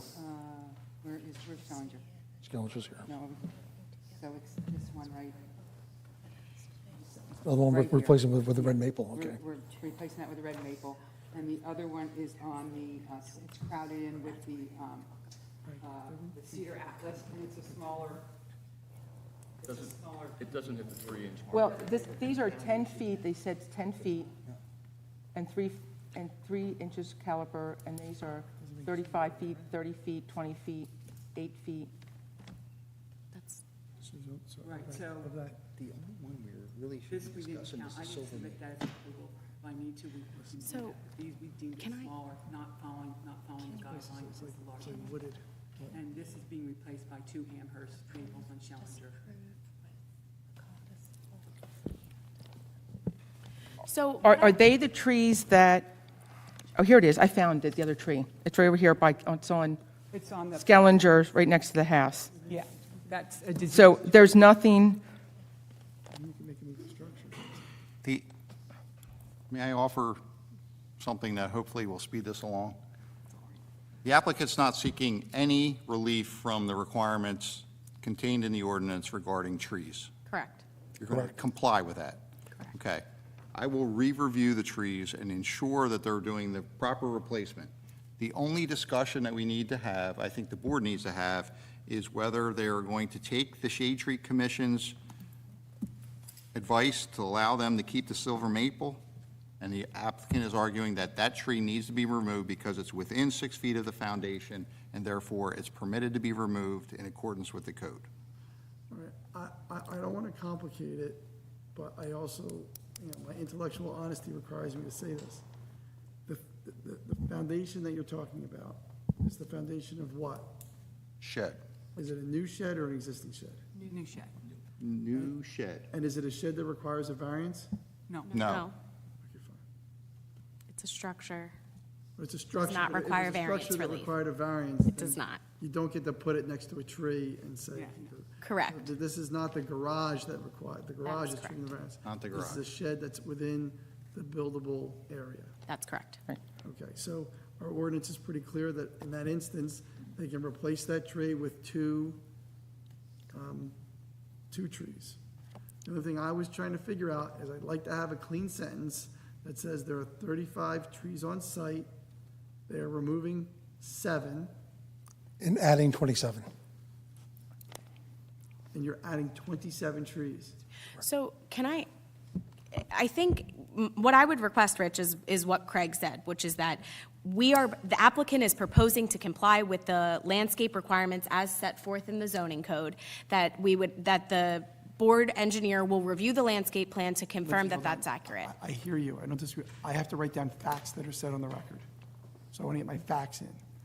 The argument and reasoning for why you're allowed to do it is a separate thing that I'll get to in a second. I just want to get the facts, because your client testified to something. I'm not saying he was wrong, but I want to make sure that when I write down the summary of all this stuff, that it's actually accurate and you all agree to it. I think what we're saying is there's 35 trees on site, they're removing 7, they're adding 27 trees. Okay? Correct. That's right? Okay. And Craig, you're of the opinion that the maple tree that they are replacing with, that they are complying with the ordinance in the removal and replacement with 2 trees of the maple tree. I read the ordinance. Mr. Halbruner confirmed that he believes that that is applicable to this proposal, and that he's going to comply with the code requirements for that removal of that tree. Affirmed. my thing is, that's not the only tree they're removing. And these other trees are not within any development that's going on. I'm sorry, I didn't hear the question. I apologize. Our point is that you're removing trees that aren't within the development. The hawthorn, the Washington hawthorn is over here, and it's not within any development on Skellinger. It's diseased. I'll get Well, it. the shade tree was there, and they said it wasn't diseased. So I can't go No, along. we never had him look at it. We didn't feel it qualified for the size and the. Well, any tree you take down has to go before the shade tree, and you have to get a permit to take it down. It has to be That's specific not true. caliber and height. Really? No, that's not true. It's over 8 feet in height. When you come before the board, the shade tree has the ability to regulate trees that are remote. They don't have the ability to regulate trees removal in connection with a residential application that comes before this board. That's what you have the approval to do. They make a recommendation to you, but they don't have the authority to regulate that independently of this process when we're coming before the board.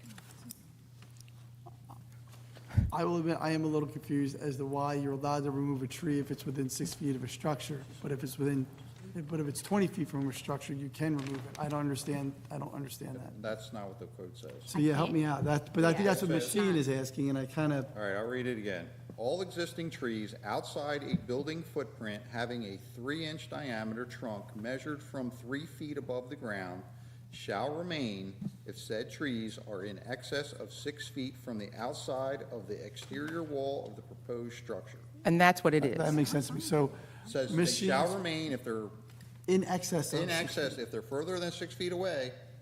Right. You gotta So leave- Ms. Sheen is saying that it appears to her that there are 8-foot trees that are being taken down. That are not Whether they within- are 3 inches at the height he said, I don't know. Well, they're saying by the plans, they're saying. We will, that's we over will 3 leave the hawthorn. That is more than 6 feet. Did Craig just say 6 feet? That is more than 6 feet. We'll leave the hawthorn. It is diseased, but if that's the I'll deal answer, with that we'll one, leave yeah. it. But, I mean, that's for you to go before Yeah. the shade tree. We will leave it. But I'm also asking, where is the other one that wasn't approved by the, We'll leave that too. It's done. We'll leave it. It's on the property line between the two houses. It's hidden by these big cedar atlases, so I don't even know if you have it in here. Let's see. But it's, Ms. doesn't matter. Sheehan- We'll leave it. Yeah, we'll leave Sheen, it. I guess I don't understand. The shade tree did look at this, and the only tree they said to remain, they saw the same plan that removed that. So they saw what they were removing, and the only thing they said was the silver maple tree is to remain. 2 crepe myrtles, 1 American holly, 1 great poplar are approved for removal. right, I understand that, but that's not what's listed here on their trees of removal, on their plans. Okay, as I read this, the only tree they seem to care about is the silver maple tree, and they had the same plans that you're looking at. So I don't know why we're talking about this diseased 8-foot tree. If they care. I'm going by what they submitted here for trees for removal on the schedule, right here. Okay. And what the shade tree said, not to do the silver maple, but you can take the other ones down. But that still leaves 2 extra trees that aren't accounted for that are there. Unaccounted for only by the Shade Tree So you're Commission. presuming We've that accounted for because- it. Your presumption is that because they didn't mention them, they can't take them down. But is it equally likely presumption that if they wanted it to remain, they would have said, like they said with the silver maple, it's to remain? I would know, our landscaping plan that went in did identify those 2 trees. So it's not like they weren't accounted for somewhere. And when obviously when we submit, it goes to the zoning office and then it's circulated to the Shade Tree Commission. So exactly what we've proposed did go to the Shade Tree Commission. I understand that it's absent as to those 2 trees, but I can't speak to that. They made no comment. as Right, to I the can't tree. speak to that. Less than 3 inches in diameter for one. I don't know, I guess because the owner mentioned that they didn't talk to the shade tree about those other trees. No, I only submitted a request for 5 trees because they were within the footprint, so that's Right, why I okay. did that. I didn't, you know. But the Shade Tree Commission got what the we full plan, submitted to the yeah. board as well. Okay. We'll just leave the trees. It's easy. We'll revisit it another time with a standalone tree request removal, not tied to zoning or anything like that, because it's not within the footprint, so let's just make it black and white. Okay, if So there's, I make a, motion that the silver maple gets removed, but the other 2 stay. Which is the Western Red Cedar and the Washington Hawthorn, for Richard King's sake. The western Red Cedar red cedar, and the Washington Hawthorn. Washington Hawthorn. These 2 trees are not in the building Well, footprint. hold on, but I would say that subject to further review by the Shade Tree Commission. Yes. I don't want that to be a condition of zoning board approval, because then if I ever want to take them down, do I yes, have to thank come you. back to the board to talk about that? That's not, I don't think that's the intent. So I think it would be subject to further review by the Shade Tree Commission, if that's acceptable. What I wrote was, they will leave the western red cedar and the Washington hawthorn if the Shade Tree Commission does not authorize their removal. Perfect, thank you. Oh, we should have gotten that 20 minutes ago. everyone okay to move on to Craig's report? Okay, summarizing my September 26, 2023 review memorandum for this application. It's located in the R2 district. You've heard testimony that they are proposing addition and alterations to a single-family residential dwelling. There's a total of 5 bedrooms that are proposed with a habitable floor area of 3,015 square feet. There were 5 C and D variance checklist items requested. I supported the waiver for all of those and did recommend deeming this application complete. There is one variance that's been requested, and that is for the garage, the proposed garage along Schellinger Alley, or Avenue, depending on what the tax map says, that there is a setback requirement of 25 feet. 15.5 feet exists at its nearest setback to that street, and what is proposed to that two-story garage in that location is 15.5 feet.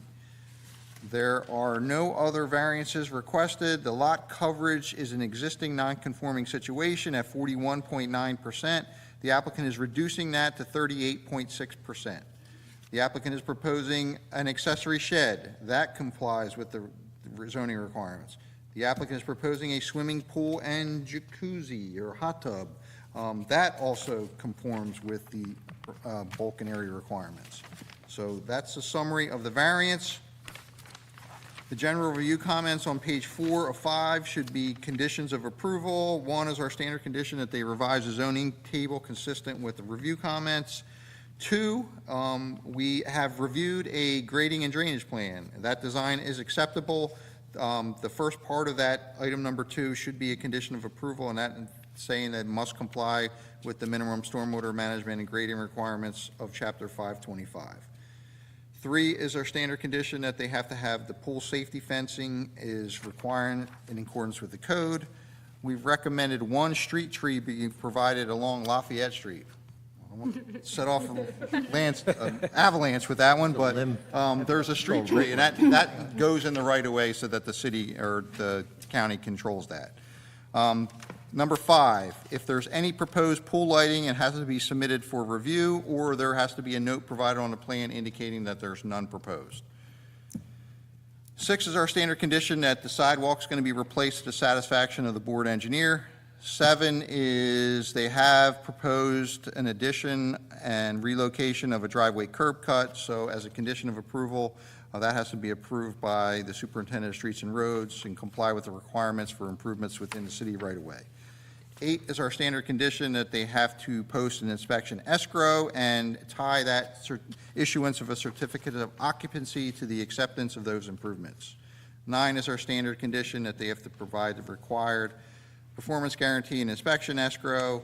10 is compliance with the requirement that the Shade Tree Commission, Fire Department, and Public Works Department, and we've already hashed those out.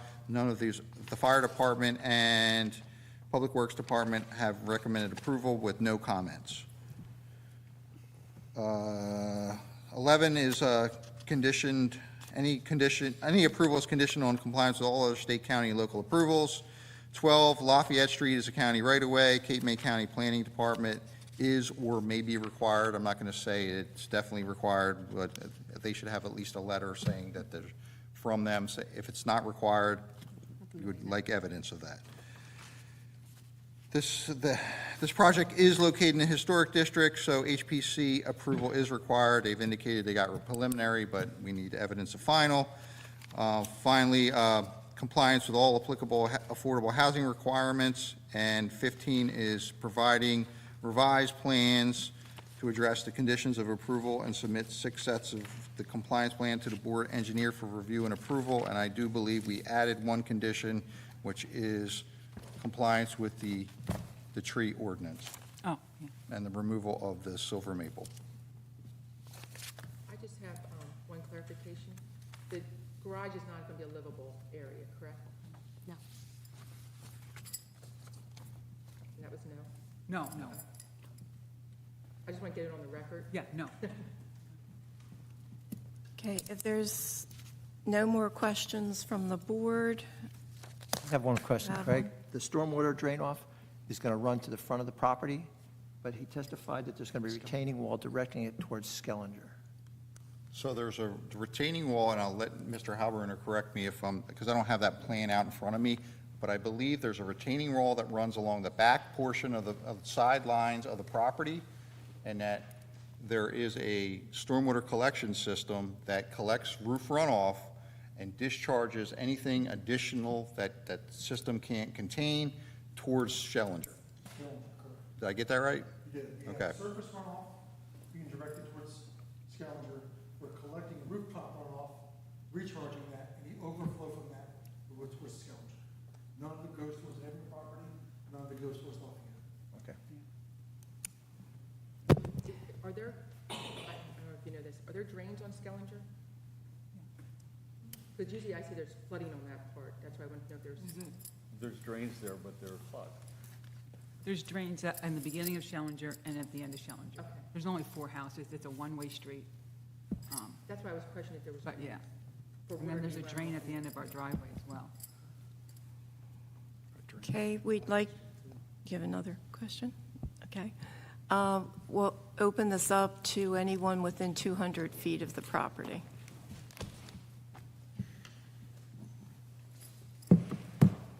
Okay, Mary Notch, 1115 Washington Street.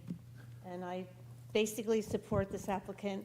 I've watched them when they first bought the house, and it was in disrepair, and they did a beautiful job remodeling it. The grounds are beautiful. You have to go down and see them. And I think that this will be really nice for our neighborhood. Also, I'm surrounded by 2 other pools, and our neighbors are very good about there's no noise, and I'm sure that Val and Marty, they will do the same with their property. So I support this applicant. Thank you. Ms. Notch, you may have said it, and I just missed the typing. Can you just tell me your address? Pardon, 1115. Okay, and do you swear to tell the truth, the whole truth, and nothing but the truth, so help you God? Thank you, ma'am.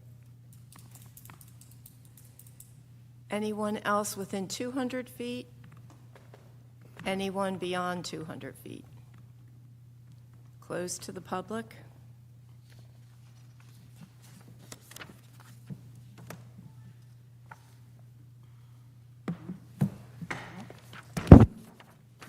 Ms. Newcomb, are you ready? Okay, you don't have to do it. It's fine. No, I'm just I gonna will. wanna Yeah, no, that's okay. Well, I'll be quick. We appreciate the board's time. I know that there was a little bit of confusion over the shade tree, but I think that we have satisfied that, hopefully to the board's satisfaction. And as John and Pam testified, we're taking some nonconformities, we're making them conforming, and we're really just setting the garage at the same distance from Skellinger as the house. And we appreciate your time, and we ask that the board approve this project. Thank you. Thank you. Okay.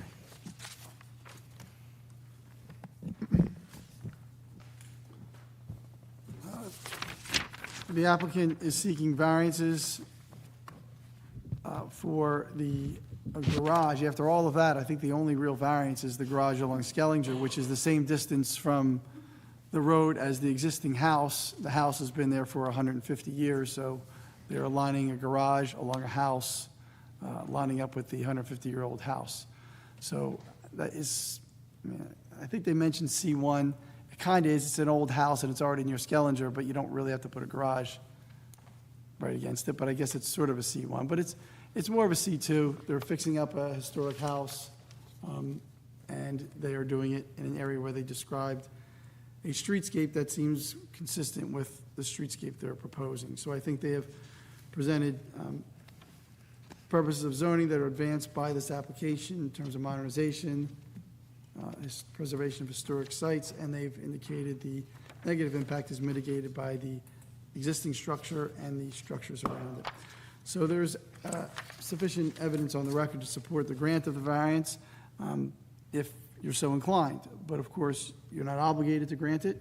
And if you want to deny it, that's up to you. But I would say that there were not a lot of, there was no opposition to it, so I don't have a great negative record. So if you're going to deny it, it's fine. Just give me the reasons why you're denying, articulate them in detail on the record, so that I have sufficient record to support a denial if that is the direction the board goes, okay? So the motion I recommend being made is a motion to grant the variances. Variance number 1 on page 4 of the engineer's report, with the waivers listed 20, 21, 24, 26, 27 on page 2, and the conditions 1 through 15. We did have the added condition, which after all the discussion about the trees boils down to this. The applicant is removing 7 trees. The Shade Tree Commission seemed to only address 5 of them in their report. They didn't address 2 of them. The applicant has agreed that they will not remove those 2 trees unless the shade tree gives them the authorization to do so after specifically examining them. That's where I think we ended up. That's the motion I recommend. In fact, Ms. Sheehan for getting that clarification. It was a long road there, but I think that's where we ended up. So thank you for that. And that's the motion I recommend being made, but how you vote is up to you. Any questions? Ms. Sheehan, are you satisfied with the tree issue as it stands now? Yeah, you're Okay, fine. keep the other two. All right, good, thank you. Okay, can we have that motion? I'll make the motion. I'll second. Motion made by Mr. Bodnar, seconded by Ms. Sheehan. Thank you. Ms. Sheehan? Yes? Mr. Walsh? Yes. Mr. Zexer? Yes. Mr. Bodnar? Yes. Mr. Venuto? Yes. Mrs. Werner? Yes. Thank you. Thank you very much. At this time, we're going to take a 5-minute break for everyone. Just a very short break. Want to turn off your microphones?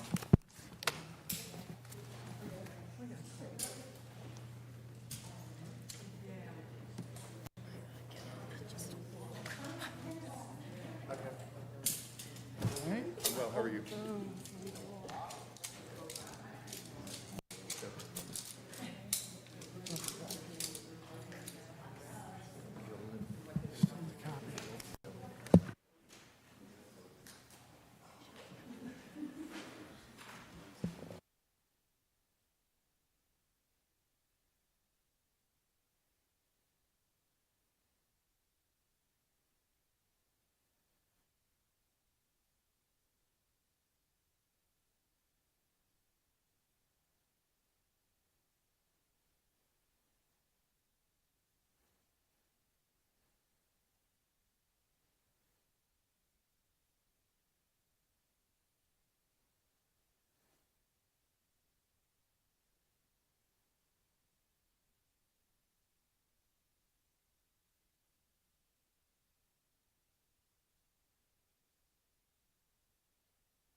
No. Is it possible to be?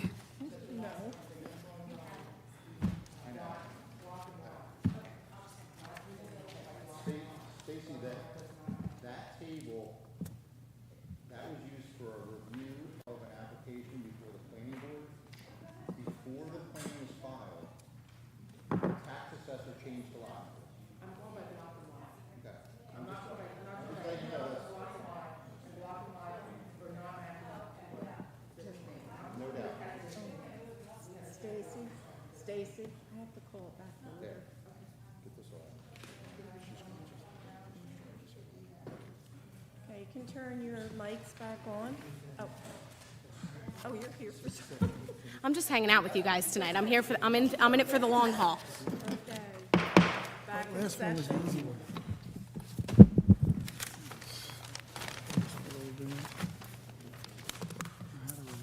Okay, this is Musketeer Land Developers LLC, 3 and 5 Farrow Lane. Good evening, board members. Lindsay Newcomb from the law firm of Monzo Catanese Delalis, here on behalf of Musketeer Land Developers LLC. The property addresses are 3 and 5 Farrow Lane. It's block 1061, lots 101.06 and 101.07. With me tonight, I have the member of the LLC, which is Sandra Baldino. I have Blaine Steinman, our architect, and John Halbrunner, our engineer on the project. The subject property is located in the C6 Marina District and is comprised of 2 lots that were given approval as part of a site plan and major subdivision in 2014. The overall site that was approved in 2014 contains the Cape May Marina, which has 210 boat slips, a marina building and clubhouse, and other associated marina improvements. It also contains a number of residential units on individually owned lots. The 2 lots that comprise the subject property were granted variances at the time of approval in 2014 for lot area and frontage, front, side, and rear yard setbacks, and floor area ratio to construct a 3-story, single-family detached dwelling on each lot. The other lots that were part of the subdivision were also granted similar variance relief from bulk requirements as well. I believe almost all of the dwellings in this subdivision have been constructed. I, at one point, said that this is the only one that hasn't been, but that may not be entirely accurate, so most of the dwellings in this subdivision have been constructed. The applicant desires to consolidate the lots and construct one single-family dwelling.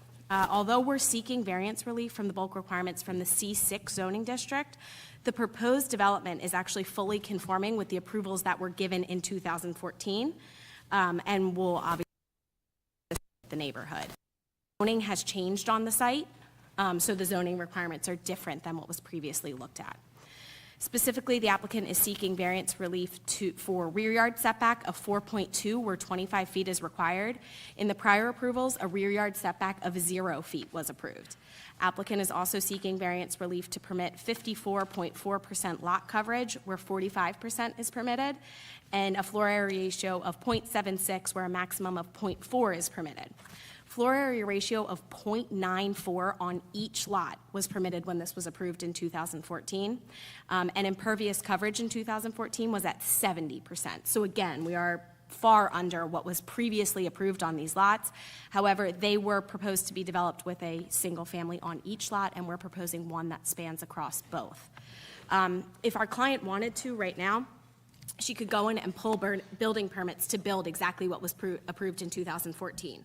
Those variances didn't expire. They were prior to the grandfathering clause that was, or not the grandfathering clause, the expiration of variances that was imposed by this board about less than 2 years, about a year and a half ago. So she could pull permits and build the 2 individual houses exactly as they are right now. What we're proposing, we think, is a better zoning alternative, and we think is actually a better proposal for these lots than what's proposed. I'm going to be, I know that Blaine and John are going to testify if you'd like to swear them in. Yeah, Ms. Newcomb, would you mind if we did just something a little out of order? Sure. Okay. Because I know when I first read this and reacted to it, I didn't understand it. And then Craig explained it to me in about 60 seconds, and it made a lot more sense, and it was much more palatable. Sure. So it may be beneficial for everyone, because Craig was around when this was originally granted. So if he could just, it might be helpful to have him just explain. I know you said he did a really great job explaining it, but I just think it'd be nice if Craig, who has the history with it, just explained to the board the context in which we're considering this application before they actually hear it, because it'll make more sense. Don't you agree, Craig? So go ahead and do your thing. All right, so, this site has a long history. And I kind of detail it on page 207 of my report.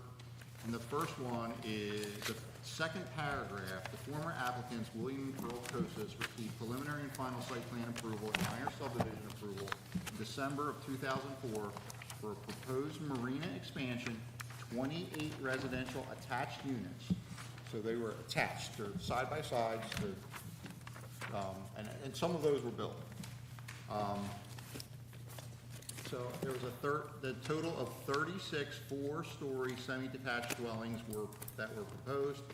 8 of the single-family attached units were constructed at that point. The project kind of sat stagnant for a while. Another applicant and owner, who was a contract purchaser, came in. That was the Osprey Landing Development Company and the Osprey Landing Condominium Association. They received approval in 2014 to amend the site plan and subdivision approval. The applicant was granted conditional preliminary amended site plan approval and preliminary major subdivision approval with numerous variances. The applicant also received final amended site plan approval and final major subdivision approval with variances. Those approvals were summarized as follows. A 210 boat slip and marina were to remain. A new marina garage was proposed. A pool deck adjacent to a marina was enlarged. The new pool area was proposed with a pavilion building. The residential community consisted of 37 units. The 8 existing 4-story semi-detached units remained because they were sold to individual owners. 29 new 3-story single-family detached homes were proposed. So we went from 2-family attached structures. They converted the development into single-family detached lots. So that was the big change. And when that happened, this was before the planning board, they granted a matrix, and everything highlighted in yellow, and were variances that were granted for each lot. So there was a substantial, and I think they're mentioned there, I think there was 200 and some variances, and it's mentioned in the resolution. 236 variances were granted across the board for each individual lot. So each individual lot had, there was a lot size variance granted, there were a lot width variance granted, lot frontage variance granted, front setback variances granted, right side and left side setback variances granted, rear setbacks variances granted, and floor area ratios, floor area ratio variances granted for each individual lot. Why? Because the development had already evolved to a certain point and they were kind of constrained, and they wanted to change from the 2-family attached to single-family, the board thought that this was a better zoning alternative than having them build the 2-family attached. So therefore, they granted those variances. And these 2 lots fall in that. And these 2 lots are within there. And to make things even more confusing, for myself and past zoning officers, before the map was filed, the tax assessor changed the lot numbers. So this matrix doesn't really correspond to the lot and block numbers that we have, so we've had to correlate that between the application that was filed at that time and approved versus the filed map that has these new lot numbers on it. So it's been quite a mess internally for us to do compliance reviews and everything, but at the end of the day, what the applicant has indicated is truthful. There was a numerous amount of variances granted. This lot, these 2 lots that are being consolidated are subject to those. I do believe what you said, if they wanted to do 2 single-family lots, 2 single-family dwellings, go in, comply with what was approved prior, they would be able to go pull building permits tomorrow. And what would those? Can you give the FOIA ratios So why are they and here? stuff for those lots? Yeah. Yeah, if they had two, what would it be? I'm sorry? If there was They had two. two, so a lot that measures 3,301 square feet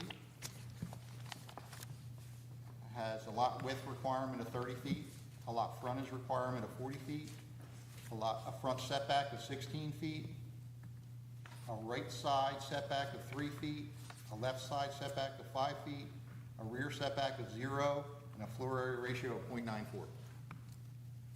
The other lot, 2,984 square feet, has a lot width. Craig, Craig, go a little slower. I'm right where you say down. Okay. So I got that. I got got the that. first one? Believe it or not, I did, but. Well, you tell me when to go. All right, no, now you're on the square foot of the other one, so say what. 2984, Okay. okay? Lot width, 31. Lot frontage, 31. Front setback, 16. Right side setback, 3. Left side setback of 3. Rear setback of 0. And a floor area ratio of 1.04. Is that consistent with your That's correct. data? Okay. Oh, sorry. You have a 5 for the second one? No, that's what I was, Okay. The first one I had a 3 and a 5, and the second one I had a 3 and a 3. 3 and 5 and 3. Okay. Yep. All right.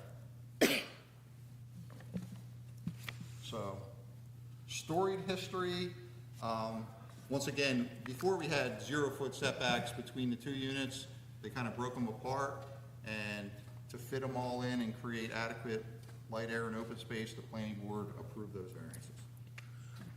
but like you, now, correct me, but they approved the variance, but did they approve it with the understanding going forward that they could do the same thing, or is each application looked at separately? There was a condition in there, condition number 25 of the planning board resolution states, and that's resolution number 48/2014, indicates this board specifically retains jurisdiction over this premises for any future development except for consideration of any variance brought under the provisions of NJSA 40:55D-70D. So in this case, they're asking for a floor area ratio, which is a D variance, and therefore I believe this board is the appropriate board to grant that variance. So they haven't already had that variance granted to them from? They've already had a variant, the floor area ratio variance for one lot at .94 approved and one for 1.04 approved. And I think these guys are asking for .76. That's correct. So on this application, it's getting late, I want to get down to it. What you're thinking about is whether it's a better zoning alternative to have the single lot and the building that they're going to describe to you, as opposed to the two structures that would be built under the variances that are presently existing on the two lots. So they're going to try to convince you that having one lot at 49% or whatever the number is, what was the number that your floor area ratio? 0.76. At .76. One building at .76 with whatever the setbacks are, they're going to try to convince you is a better zoning alternative than having two houses at .94 and 1.04. That's what this whole application is about. So that's what their testimony hopefully will be directed towards, and then you guys can decide that. So they're going to talk about light, air, and open space and things like that. So that's what we're doing. Does everybody understand that? So it's not like they're coming in and asking for a floor area ratio variance of .76, where .4 is required on a new lot. That's not the analysis here. The analysis is two structures with the variances they have versus the one structure they're proposing. That's what you're doing tonight. Do you understand that?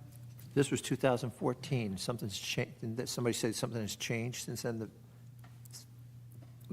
When you say it's 2014, when I see the resolutions from 2014 and the comment for variance on Craig's memo, it talks about the subdivision, and it talks about it'll be reduced, it says 4.4 here.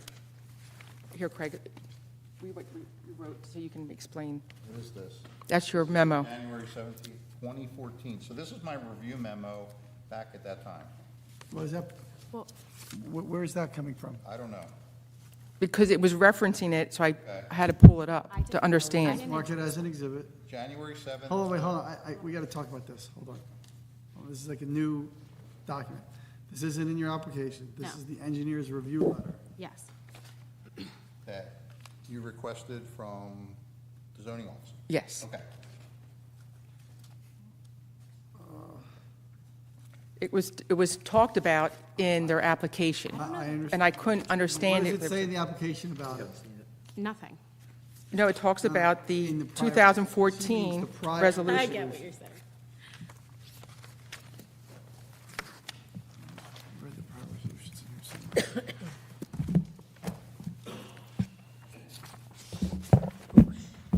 Sorry. Did the applicant have this prior engineer's letter? Did you have access to this? Evidence? I have no idea.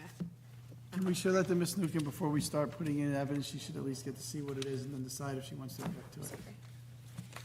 Which part are we focusing on, Ms. Sheehan? There's a mention, she. Well, let's not put it on the record yet. I want council to be able to see what it is that we're going to try to introduce. Can you What just give me page is like she a looking at? page reference? Pointed me towards my comment on the floor area ratio variance, Oh, here. and there's a reference to 0.44, and I don't know what that is yet. I haven't read it all. In what you submitted, you talked about tables and everything, and that's where the tables are located, that you're So- referencing. I think I understand Ms. Sheehan's question. All right, but first I want to get into evidence. I got to But mark my- it as an exhibit if it's new. I want to know if you have any objection to that becoming a piece of evidence, and then we can talk about it as much as we want. I object to it to the extent that I don't know that the board can introduce their own evidence during a hearing. I don't know that a board member can introduce evidence What, during a hearing. I'm not but introducing I- evidence. Memorandum is that dated? 2014. January 7th, 2014. Okay, that's the one that's mentioned in the. It is mentioned in the resolution, so to the extent that it's the context of it is included in the resolution, I sent that in with the, I think a board member can introduce evidence. I'd have to see, I mean, we can go, get some, do you have I any don't authority think- for that they can't? I don't, not off the top of my head. Yeah, well, I can don't sit have here any and that look they, at the facts, but I think that they can, I think a board member can, but regardless of that, I do think it is essentially part of the public record. It's referenced in the resolution. I agree in that a it way is that- public.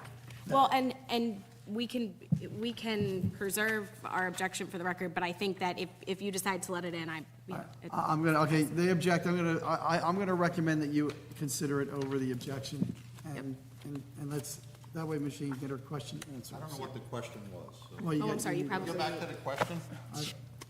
Can you do you have the resolution, Craig? I don't. Do you need it back? I'm sorry. Only copy floating around. All right. So what is the question? The question right there, it states that it would be, the floor area ratio should be 4.46 or whatever. I don't know where you get the .76. I'm going to read this for everyone. So she's asking me a question about my review comment for variances contained in the January 7th, 2014 review. And it relates to number 6, the subdivision to create fee simple lots will necessitate FAR variances. Dwelling square footages have been provided for prototype models, but the plans do not specify which model will be provided on each lot. In accordance with section 525-52, the maximum floor area ratio is 0.40 for single-family dwellings and 0.45 for semi-detached dwellings. The total upland area minus the marina lot size equals 254,740. The project was previously approved with the FAR of approximately 0.44.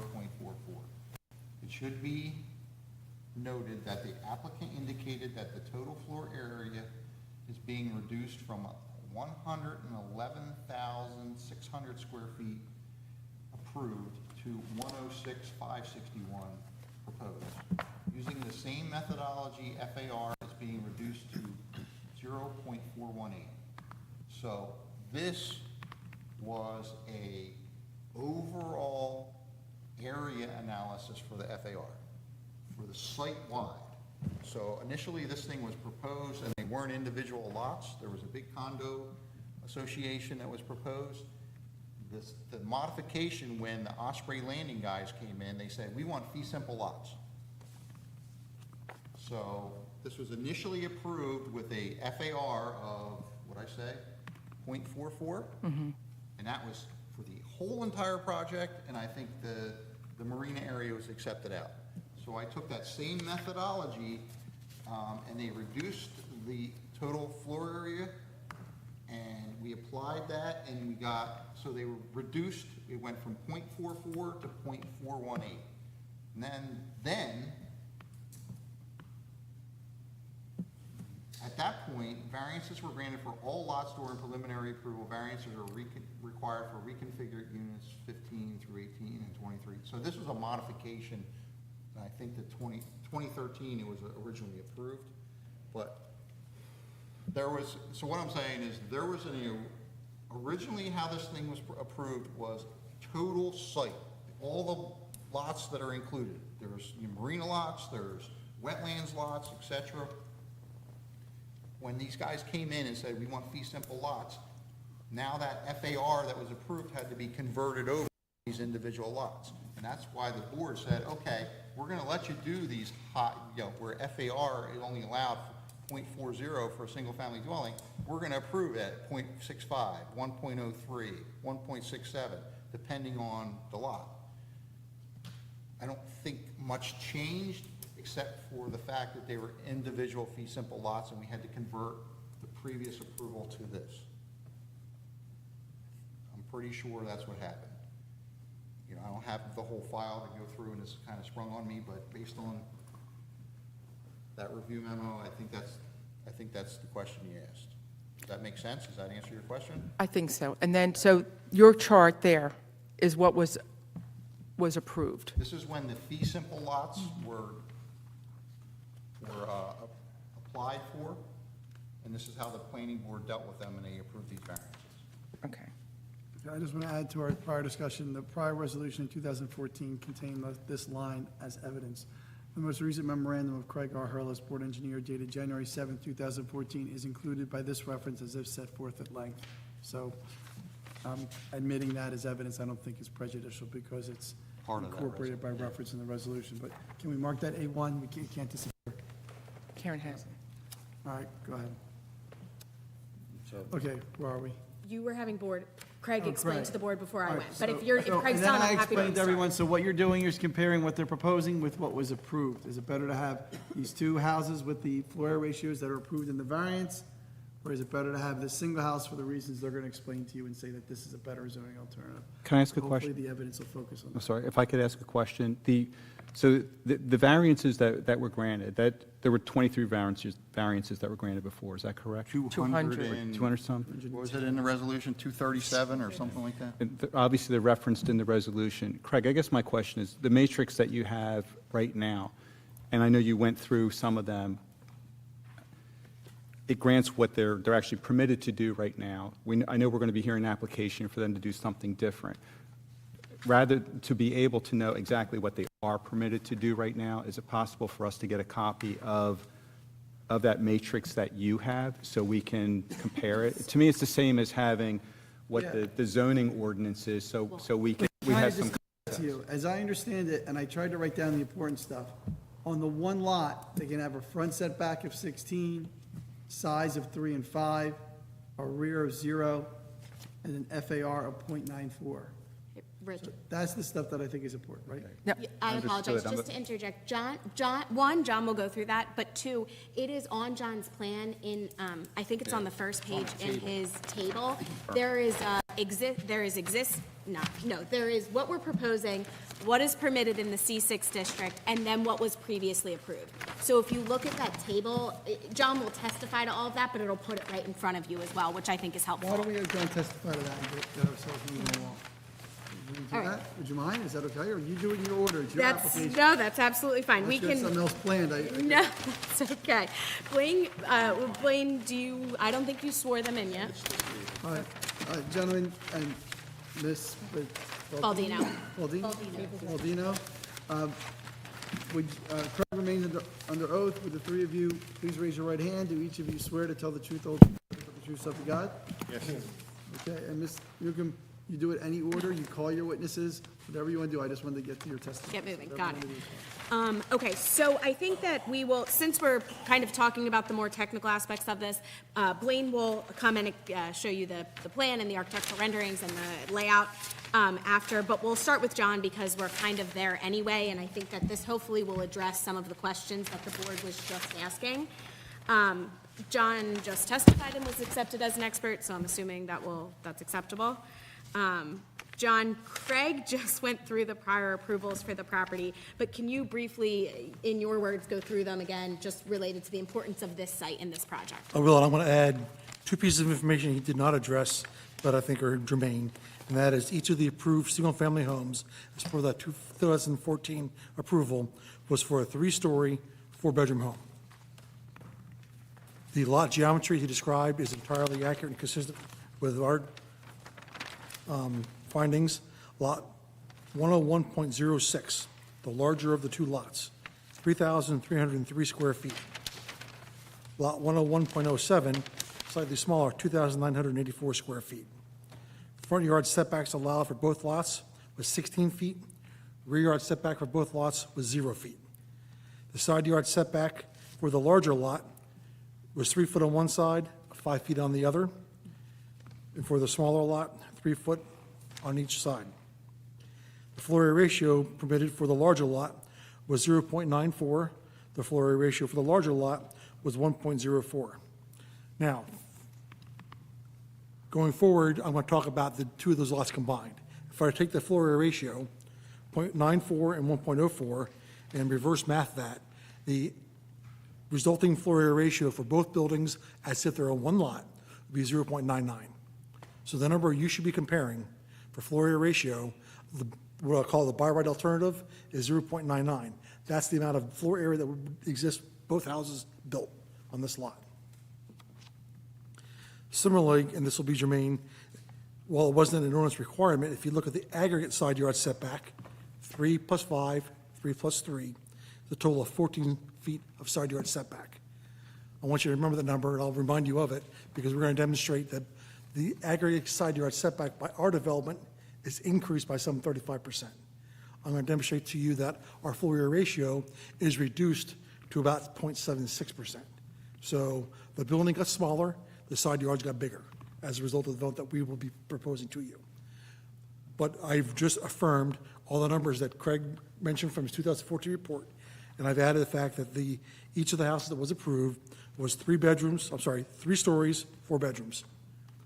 Incidentally, they're 3,100 square foot houses. If you look at the floor area ratio that was approved, they're 3,100 square foot houses. Now, before I jump into the specifics of the lot we're developing, it may be helpful to understand how our lot relates to the area around us. Immediately to our east, our immediate adjoining neighbor is one of the original 2-unit, 4-story houses. Side by side, semi-detached, one of the original ones that was built back in 2008. Directly across Farrow Lane to us is a newer single-family home, and to our west and north is the marina and Cape Island Creek. All of the properties around us similarly fall in the C6 Marina District. All of the lots that were developed for single-family homes are on comparable sized lots, comparable floor area ratios to what we are referring to as our fallback by right alternative. They're all smaller lots, somewhere in the 3,000 square foot range. They're all developed with 4-bedroom homes, 4 stories. So the pattern and density of development, while unusual for Cape May, is entirely consistent in this entire neighborhood of some 38 homes. Now, what we're proposing to do, we're going to take these 2 lots, we're going to consolidate them into one. We're going to construct 1 single-family home instead of 2. Our new home is going to be 5 bedrooms. Compare that to 8 bedrooms that could have been permitted under the 2 single-family homes. Our floor area ratio is 0.76. Compare that to the average floor area ratio that would have resulted of 0.99. Our setbacks, starting with the front yard. Our front yard setback is 22.08 feet to the steps, 24 feet to the building. Compare that to a 16-foot front yard setback that each of the two lots are allowed to be developed with. Rear yard setback. Our rear yard setback proposed is 4.21 feet to the eave. Now, since this was prepared, the ordinance has changed, we can now measure to the building. Measure to the building, that's 5.4 feet to the deck. Compare that rear yard setback of 5.4 feet to the deck to 0 that was originally approved. Side yard setbacks, starting on the east side, we have 8.12 feet to the eave. And now to the building, that's 9.39 feet.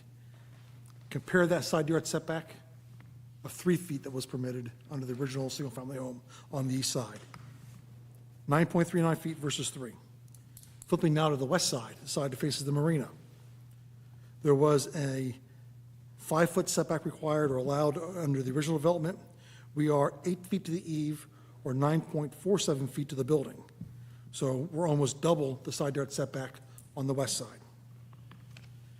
Now, we are one building, so we're missing the side yard setback in the middle. That would have happened with 2 individual lots. So let's look at the aggregate. In the aggregate, the required side yard setbacks for both houses, an end, combined middle, and an end, would have been 14 feet. As we're proposing it, it's 18.86 feet. It's a 35% increase in the total side yard view corridors that will result from our new home. Lot coverage.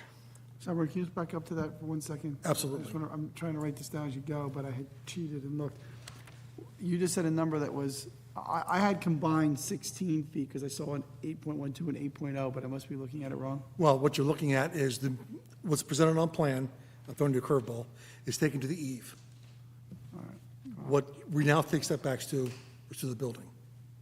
I just want to do apples to apples. I'm comparing, before, was it to the eve, or was it, were the variances to the eve, or were they to something? The plan was not that specific. Reasonably, it would have been taken to the eve. And if you want to use those numbers, we'd be at 16.12 feet. Yeah, that's what I have. I'm doing, you are 16 combined instead of 8 and 6, right? Still a measurable increase. Yeah, no, that's good. Did I confuse anyone by that? I'm not criticizing. Anyone confused? Machine, you're confused by that? Okay. We're discussing what the aggregate side yard setback would be, comparing the same way it would have been done in 2014 to the way, and that would have been measured to the roof eave. It would have been, I forget the numbers now, 14 feet in 2014, and it'll be that same 14 feet if we're not approved tonight, or it'll be 16.12 feet as we're not proposing it, measured to the roof eave. So 16. How big is a roof eave? Roof eave is 1.17 feet. And those numbers aren't exactly addable because things are skewed. We're dealing with angled measurements. So a side yard setback of 8 feet doesn't become 9.17. It can become something different based upon the angle. So the summary of that is there's more aggregate side yard setback with our one building than would have existed or will exist with 2 single-family houses being developed. Our lot coverage, as proposed, is 54.4%.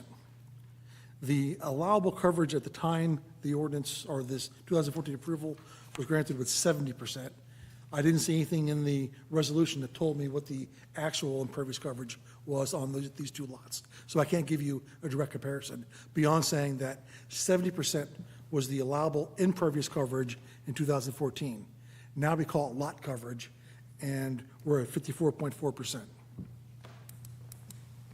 So each of those measurable items, number of bedrooms, floor area ratio, lot coverage, step backs, what our proposed building is, which you haven't yet seen from the presentation, our building is smaller, less intense, our coverage is smaller, our yards are bigger. You're getting a much better alternative than if we don't prevail tonight and we fall back to what we have to do, 2 single-family homes developed in accordance with the 2014 approval. So you just kind of did this, but just for the board's sake and for the record, we're asking for three variances tonight: rear yard setback, lot coverage, and floor area ratio. That's correct. And John has talked through the justification as to why they are better than what was previously approved, in his opinion. But for the record, we're asking for those variances under the C2 flexible C criteria, correct, John? Yes, and I probably ought to clarify, I haven't yet talked about what the zone currently requires. Sorry, I'm sorry, go ahead. No, you're right. We compared everything to, as the board needs to understand, what we're comparing is what we're proposing versus what we will have to do if we're not approved. But the variances we have to seek on a technicality are deviations from today's ordinances, That's correct. not the 2014. We're not looking for relief from 2014. We're looking for relief from today's ordinances, with the understanding that if we don't prevail, we're going to revert back to the 2014 approval. That's not all that straightforward. I'm hoping I've got everyone's. I think just to clarify, what John just went through is that in 2014, the numbers that you heard that he's just stated were approved. That's what our client could go in and pull a zoning permit and construction permits and start constructing whenever, today. But what we're proposing, have to seek variance relief because we're here before the board today and it's not 2014, and we're proposing something different than what was approved then. And to do that, we have to ask for variance relief as compared to what the C6 zone permits right now. And again, the reason that the numbers from 2014 are important is because we believe that they are a better zoning alternative, which is what I think Craig explained and what Rich was saying earlier. That's the comparison that you're making. But because we are in the C6 zone and we are asking for relief, John does need to go through what those variances are technically right now today. So there are three things in the current C6 marina bulk requirements that this development does not comply with. The first and probably the most significant is floor area ratio. The C6 zone allows for 0.4 floor area ratio. We are proposing 0.76. Now, that sounds like a huge deviation. 0.4 permitted, 0.76 proposed. Let's remember, 0.99 is what the alternative development will bring. Since we're on floor area ratio, let's just kind of go through that relief because it is a D variance and it's separate than the other Sure. relief that we're asking for under the C2 criteria. Can you go through for the board how the city defines floor area ratio? Floor area ratio by definition is the sum of all habitable areas of buildings or structures, parentheses, not including attics, basements, porches, decks, or other areas not designed or intended for human habitation, close parentheses, compared to the total area of the site. That's the definition. And for this, because it is a floor area ratio variance, we do need a D4 variance, correct? Correct, D4. And what is the standard for a D4 variance? Because it is different than a standard D variance for use. As with all D variances, we need to, first of all, show there's special reasons. Special reasons is, another way of saying that is that the purposes of the municipal land use law are being advanced. We must also demonstrate that as part of the special reasons, that the site is able to accommodate the increase in floor area ratio beyond that which is permitted. We don't have to demonstrate that the floor area ratio should be permitted over a vacant site as if it never, there was no other consideration. We only need to demonstrate that this site can accommodate the increase from which we are seeking. And then, of course, we must always satisfy the negative criteria. So as to that first special reasons, which specifically is how the property is able to accommodate the larger floor area ratio than what's permitted in the ordinance, can you elaborate on that for the board? Yeah, absolutely. Let's look right back to what we keep referring to, the fallback, if we have to go do it by right alternative of a floor area ratio of 0.99. What we're proposing is 0.76. So yes, I think it's self-evident that the site can accommodate a lower floor area ratio than which we otherwise have a right to develop. And as to the negative criteria of being consistent with the neighborhood and the zone? First of all, you heard me say in the very beginning, our surrounding neighborhood is all developed with density, building sizes, floor area ratios comparable to what we'll be allowed to do with the two-lot development. What we're proposing is less intense than all of that. So clearly, if the neighborhood can accommodate the two-lot subdivision, it can accommodate ours, but much less intensive, having no ill effect. So in your opinion, the applicant has demonstrated the requirements and the criteria for the granting of a D4 variance? Absolutely, clearly, and unquestionably. And then we have to talk about the bulk variances for lot coverage and rear yard setback. Correct. Rear yard setback, where the requirement in the C6 zone is 25 feet. We're proposing 4.21 feet to the eave, 5.4 feet to the deck. Where 25 is required, we're proposing 4.21 to the eave, 5.4 to the deck. The alternative is a 0-foot setback with the other two houses being developed. The other bulk variance is lot coverage. Yes. Can you tell me what that setback is measured to? Like, what is behind you? The rear yard? That's measured to the property line. Between or behind our rear property line, there's a public walkway for the marina, and then there's the open water and bay. So there's no houses back there? We are not, great point, we're not backing up to another property's side or rear yard. That's a setback to the property line. The property line has some, I think, 15 feet before you get to a bulkhead line. That 15 feet is a public walkway, beyond which you're dealing with the marina and Cape Island Creek. Thanks. The second bulk variance we need is from lot coverage. The C6 zone would allow for 45% maximum lot coverage. What we're proposing is 54.4%. I can't compare that to what would have been allowed in 2020 or 2014 because it wasn't noted, but I will say that the allowable coverage then was 70%. So I think it's reasonable to presume that had those two lots been developed, they would have been developed somewhere close to 70%. What we're proposing is 54%, 54.4, versus the 45% maximum permitted on the C6 zone today.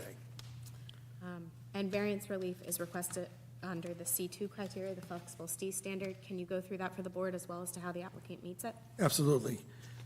Again, you don't have yet the benefit of seeing Blaine's presentation of the architectural drawing, but the result of this development is going to result in more light, air, and open space, bare yards all around, fewer bedrooms, we're dealing with 5 bedrooms versus 8, and a much less intense development demonstrated by the much lower floor area ratio. So there are definitely benefits to the immediate neighborhood by the granting of this relief. John, I think there's 6 bedrooms. 6 bedrooms. I stand corrected. Instead of 8 bedrooms with 2 outs, there's 6 bedrooms. Right. Thank you. Rich, I'm sorry you got to correct your notes. Yeah, I'm going through. It's on my files. So 6 bedrooms compared to 8, much more light, air, and open space, and a much less intense development with floor area ratio. This development is all taking place in a manner entirely consistent with that in the surrounding neighborhood. So with all that in mind, I think there are multiple purposes of the municipal land use law that are being advanced. Subparagraph A, which is to encourage municipal action to guide the appropriate use and development of lands in a manner which promotes the public health, safety, morals, and general welfare. Small building, much less intense development certainly promotes general welfare. Subparagraph C, to provide adequate light, air, and open space. Again, much bigger front and side yards, front and rear yard setbacks, and increased side yard setbacks. Subparagraph E, to promote the establishment of appropriate population densities that contribute to the well-being of persons and neighborhoods. Our density as proposed is half. The lot could be, or these lots could be developed with 2 residences, or developing with 1. Fewer bedrooms, fewer homes means less traffic. So I believe we're promoting subparagraph H, which is to promote the free flow of traffic, trips, less cars. And lastly, and you have to see Blaine's plans for this to understand, but to promote a desirable visual environment through creative techniques and good civic design and arrangement. I think those are all purposes of the municipal land use law that are being advanced. They contribute to the special reasons for the floor area ratio variance, and they're all definite positives that we're going to put on the scale on the positive side. Now for the C2, let's go look at the negative. And we're going to hope that we convinced you that the positives are outweighing the negatives. So, what are the potential floor area ratios of granting, what are the potential negative effects of granting each of the 3 variances that we're seeking? Floor area ratio variance. Well, out of the gate, one would think granting a floor area ratio variance is going to result in a much larger building, much more intense development. And absent the 2014 approval, absolutely be true. I couldn't stay here with a straight face and say that there wouldn't be a negative effect on the neighborhood. However, we're recognizing that the alternative is 0.99. So clearly, there could be no negative effect on the neighborhood by building a smaller house than what would otherwise be allowed. Isn't that if she decided to build two houses? Yeah, you're talking about the, 0.99, but that's if she decided that she wanted to build two houses. She's looking to build a larger, obviously, single-family home for, I would assume, a fairly large family. For myself and my children and their. Right. Yeah, so you keep throwing that out, but I think that's, like apples and oranges, like almost two different things. I get that she could do that, but yeah, well, that's fine. But you can't, that's fine. And well, also, I mean, all those houses, are fairly uniform over there right now. So I think that, if you go through there, I mean, I'm trying to wrap my head around the Spicer Creek thing anyway. They're pretty uniform and, they seem to coexist pretty well. Well, the building that's immediately next to us, I know, yeah, but I don't even know what that is. the one that's right next to us, is a double unit side by side. Okay. The size and mass of that building is a lot larger than what we're even proposing. So it's not as though we're going to be one big building in the middle of an island by ourselves. The entire development has a rhythmic pattern of very close and large buildings. Mm-hmm. There's four of those that you're referring to. Right.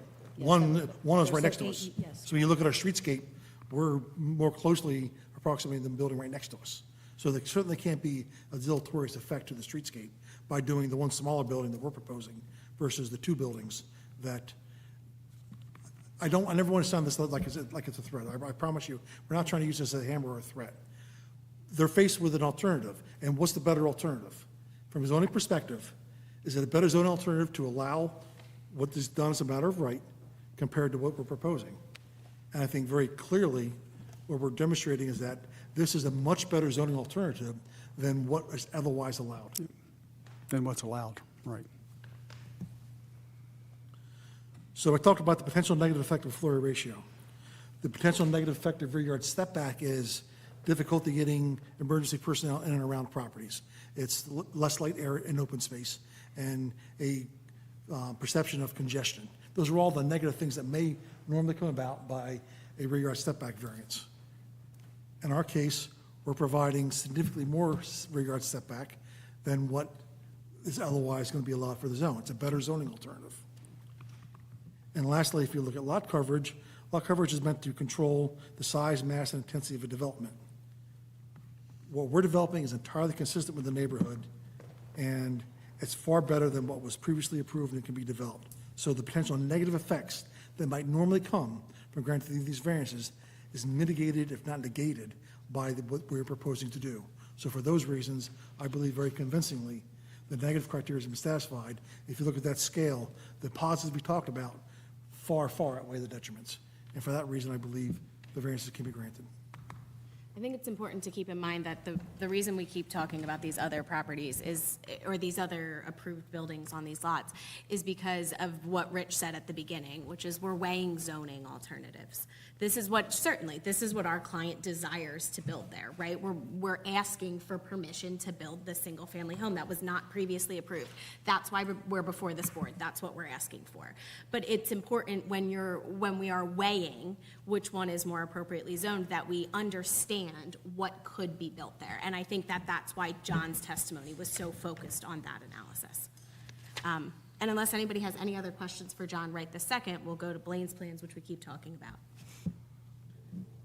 I have a question on floor area ratio. I don't know if I should wait till Go ahead, sure, go ahead. the covered outdoor areas, the covered patios, that is not included in floor area. That is not included in floor area ratio. The downstairs where the beach boat storage and the garage, that's not included in floor area. Not in count, it's not habitable space, not counted. Okay. Okay, with that, we'll go to Blaine. Blaine, we keep talking about your plan, if you'd like to run through it for the board? Sure. And the plans are part of the submission, so I think Yes. everybody has copies of these. Can you bring your microphone with you, Mr. Steinman? I'm assuming that you've had a chance to go through these, but I'll walk you through and explain it anyway. I'll start with P1. P1 is the ground floor plan, essentially the garage area. The bottom of the page is where you would access the building from Faro. and you see parking for 4 cars. There's access to stairs and an elevator, and then off to the left, you see additional storage areas. In the back area, which is between the house and the waterway, essentially, are some covered entertainment areas that would be used at ground floor. They're not habitable spaces. They're not even enclosed. It's essentially their backyard. I'll go to P2, and if anybody has any questions while I'm going through, feel free to stop me, because I know I'm going to go through them fairly quickly. Page P2 shows the first and second floor plan. On the left-hand side is the first floor plan, and you can see that we have 4 bedrooms, the entrance, elevator, and stair access from down below. We have a family room, a rear deck, a laundry room, and a powder room. As we proceed up to the second floor is the main living, dining, kitchen spaces and associated decks, which all look out towards the water. And on the street side, we have a bedroom suite as well as an office. There's also a powder room. Can I ask you a question about that? You identified that as an office and exercise room. What is different about that room compared to the bedrooms? It has a separate entrance. Size-wise, it's 16 by 9 by 15 by 13. I understand where you're going. It could be used as a bedroom. We propose it as an office exercise room because that's what the client intends to use it. That's what her needs are, just like we have a dog room that could be a coat closet.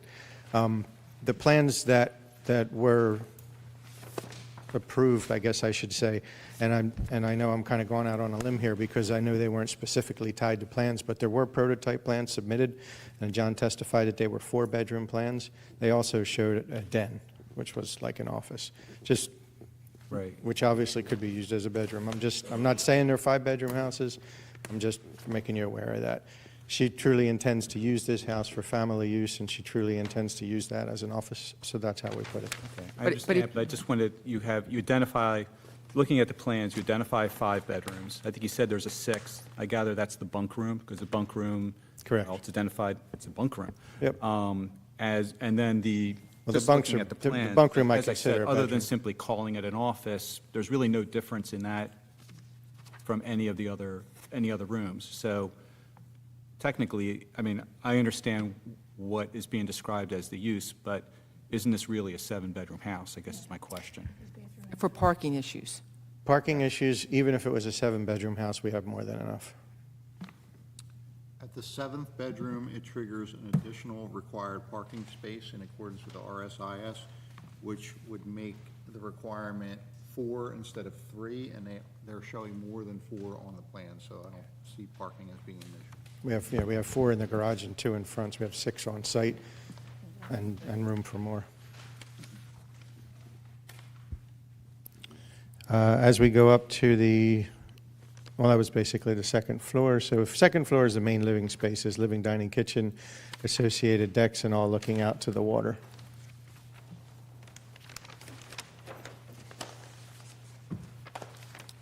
Next page is P3. P3 indicates a 3rd floor plan. We're calling it a 3rd floor. It's really a significantly smaller floor than the floors below, and it's essentially just the master bedroom suite, which includes a bed area, a deck, bathroom, closet, washer-dryer area. And then to the right of that, you can see the elevations of the house, so you could see the front elevation on the top, right side elevation directly below that, and the last page is the rear elevation and the left side elevation.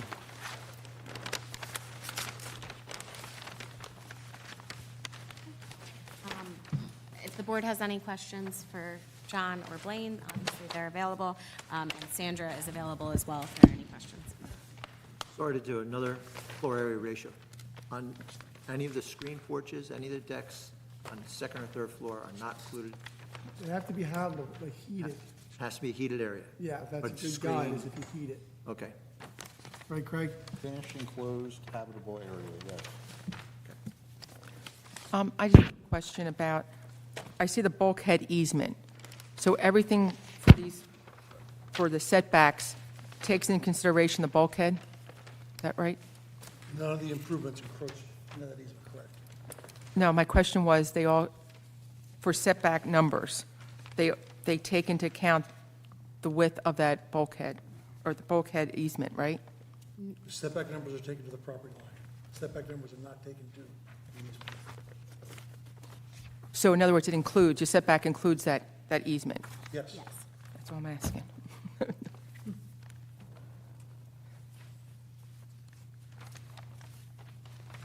And around that hot tub, what is that showing? I'm sorry? I didn't understand the question. What is, there's, around the hot tub, is that a privacy fence, or is that a, Shows elevations. Which plan are you looking at, Stacy, just so that they can? C-101? That's your plan. Yeah, she's looking at really the floor plan, in which I show the ground level improvements. Blaine's plans would be this clear. It's like a low wall, just to give a little privacy there. So low wall? It's on the left side elevation on sheet P4, you can actually see it. It's just, Can you speak in your microphone in case somebody captures the rest right there? Sorry. So you can see it on, if you look at the left side elevation, which is on sheet P4.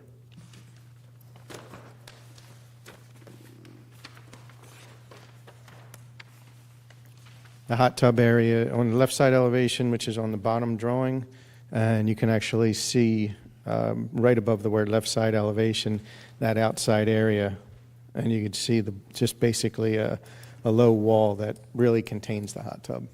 This here. Can you just tell me how high it is? 4 feet. Okay.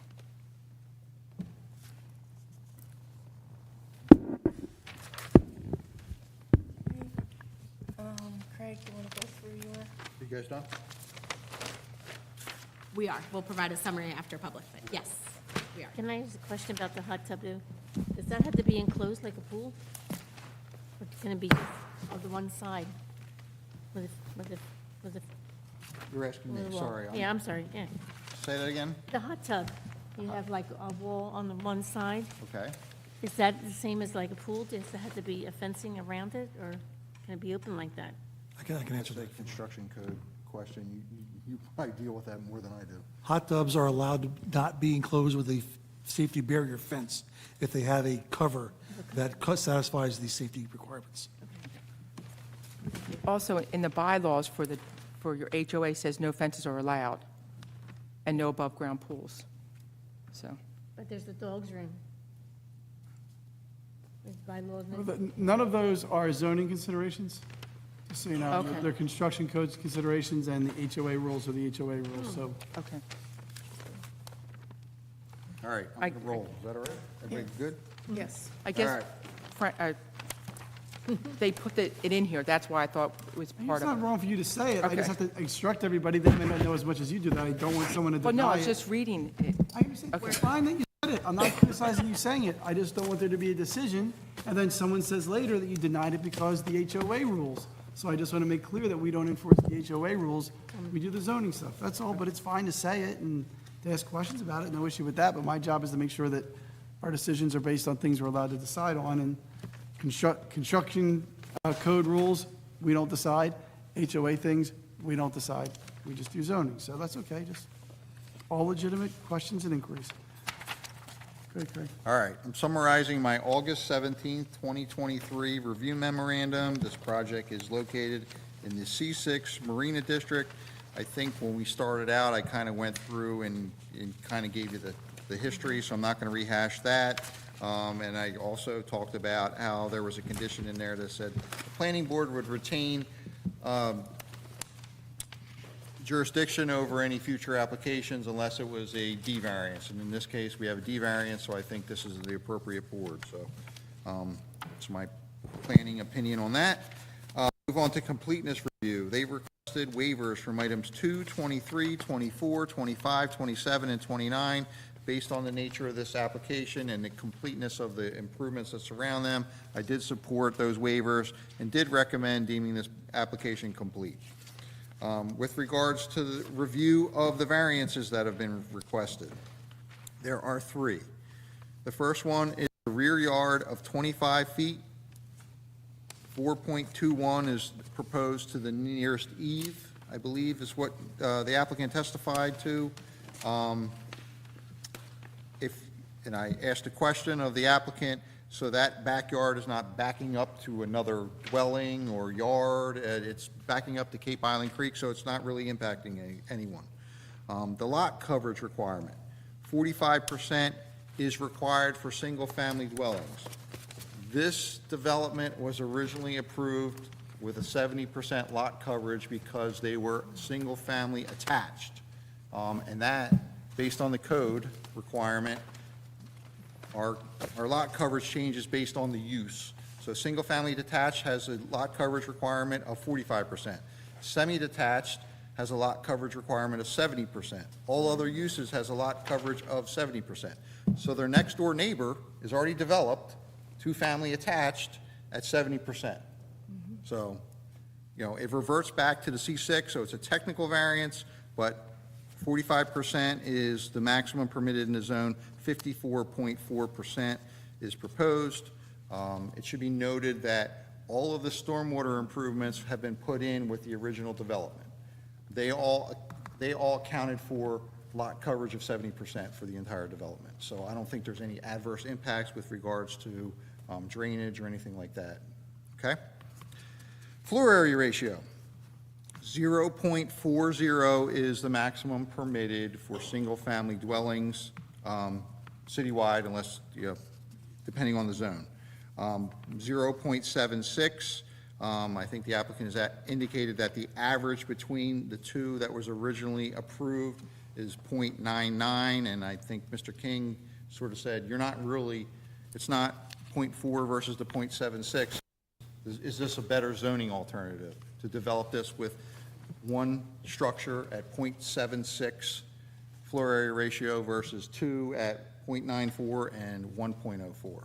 And I'm just going to run down the zoning variance chart. These were the floor area ratios that were approved, and this gives you an idea how they fit in with the neighborhood.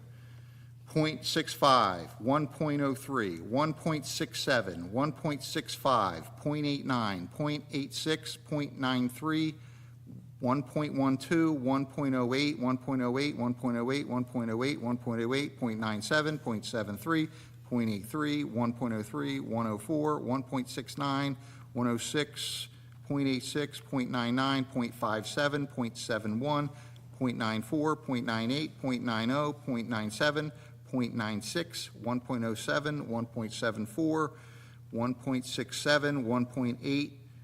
The two that were approved, I'll skip those, 1.54 and 1.54. So it gives you, they're consistent with what has already been approved.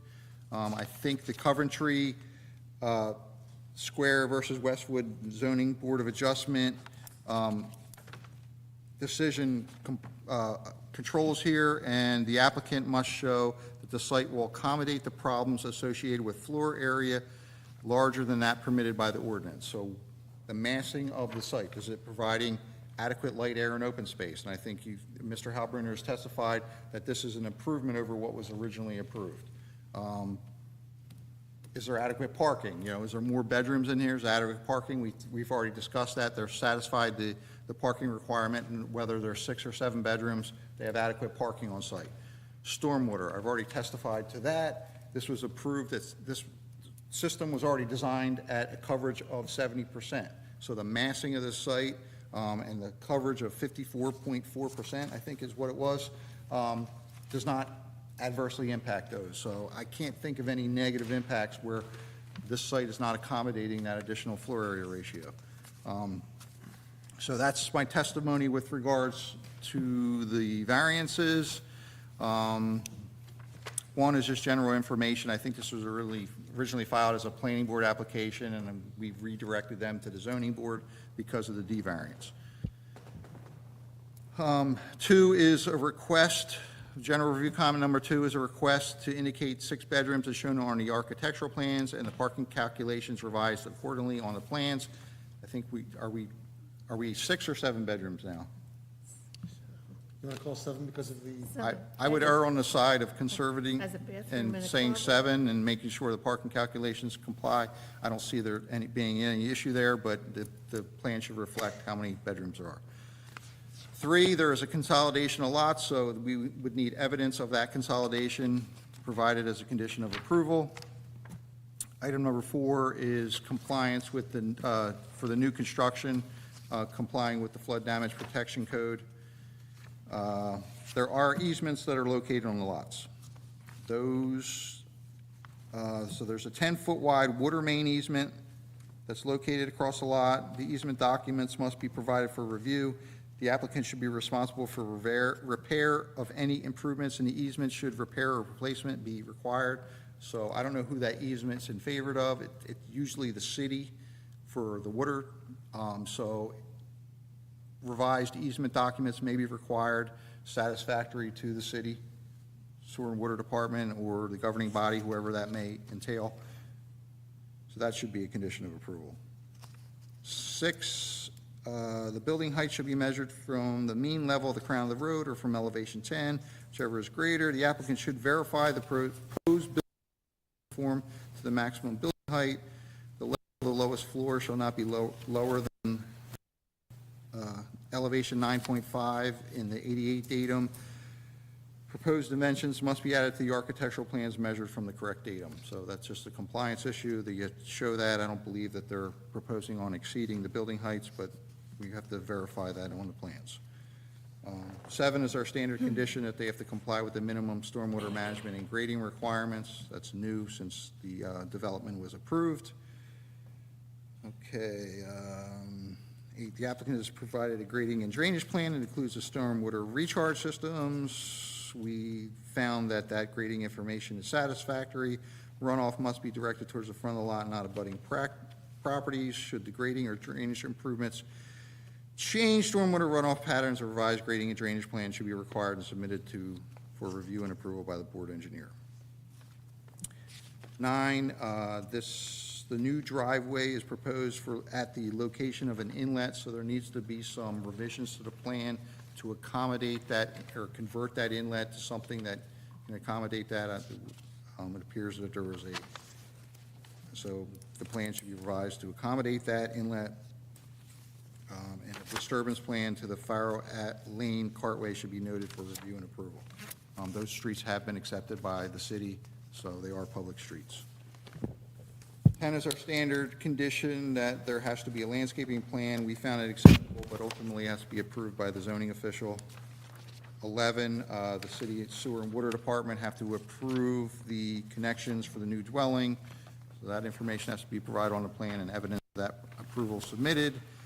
12 is the standard condition that they have to provide the inspection escrow, and the CO is tied to the acceptance of the improvements.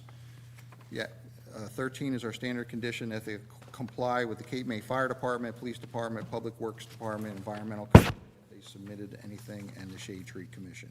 I received a report from the Fire Department with an approval, Public Works Department with an approval, Shade Tree Commission approved, as noted, page 1 of rider to Planning Board application, item number 23, no trees exist on the property, it is currently vacant land, so there's no conditions that they have affixed to it.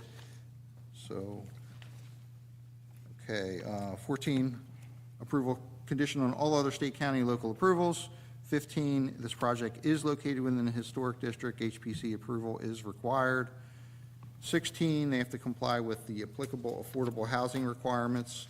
17, they have to submit the requisite number of plans that are revised to any conditions that the board sets should they approve this application. Craig, I have a quick question. Okay.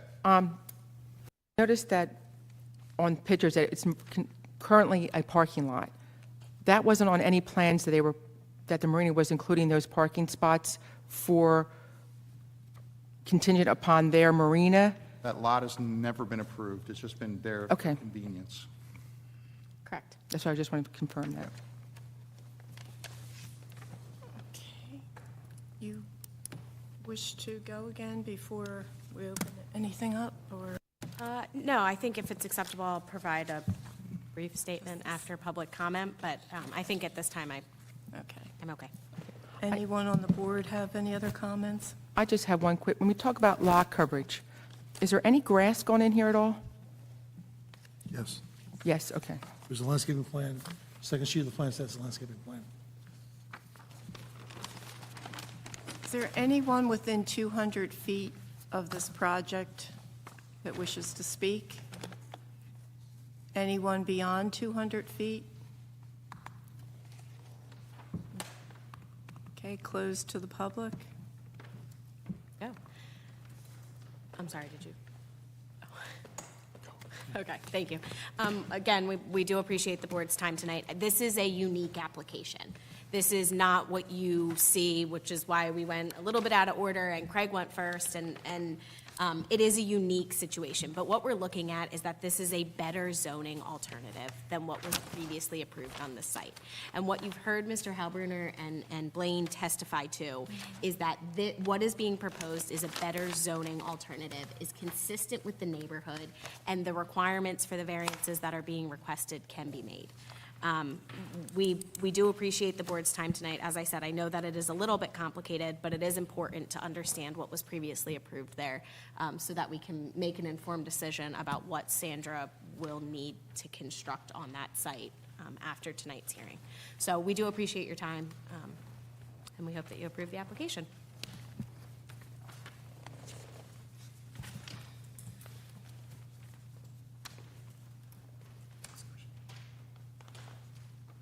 Seems like. Anyone have anything else to say on the board? Any questions? I just want to, so the other, if it was two houses, it would be still detached, right? Or would they be attached? The application was modified for these two lots for single-family dwellings. So there would be two separate single-family dwellings, one on each lot. Okay. 4 bedrooms each? Or the other, 4 bedrooms? I don't believe that there was any control on the number of bedrooms other than the number of parking spaces that they had. So I know that there have been 5-bedroom units approved in that development. I see it said in here, too, a total of 5 garage parking spaces were proposed Yes. with access to Farron Lane. 6. Huh? We could arguably fit 6 spaces. 6, there is a Four in the garage in there? garage and 2 4 in in the garage front and of then the 2 in front.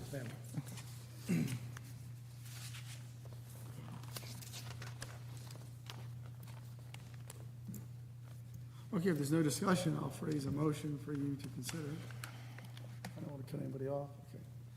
All right, the motion that I'd recommend, well, before I do the motion, remember, I'm going to read the motion as if they're getting variances from the C6 zone, but your analysis really should be whether this is a better zoning, what they propose is a better zoning alternative to the variances that already run with the land.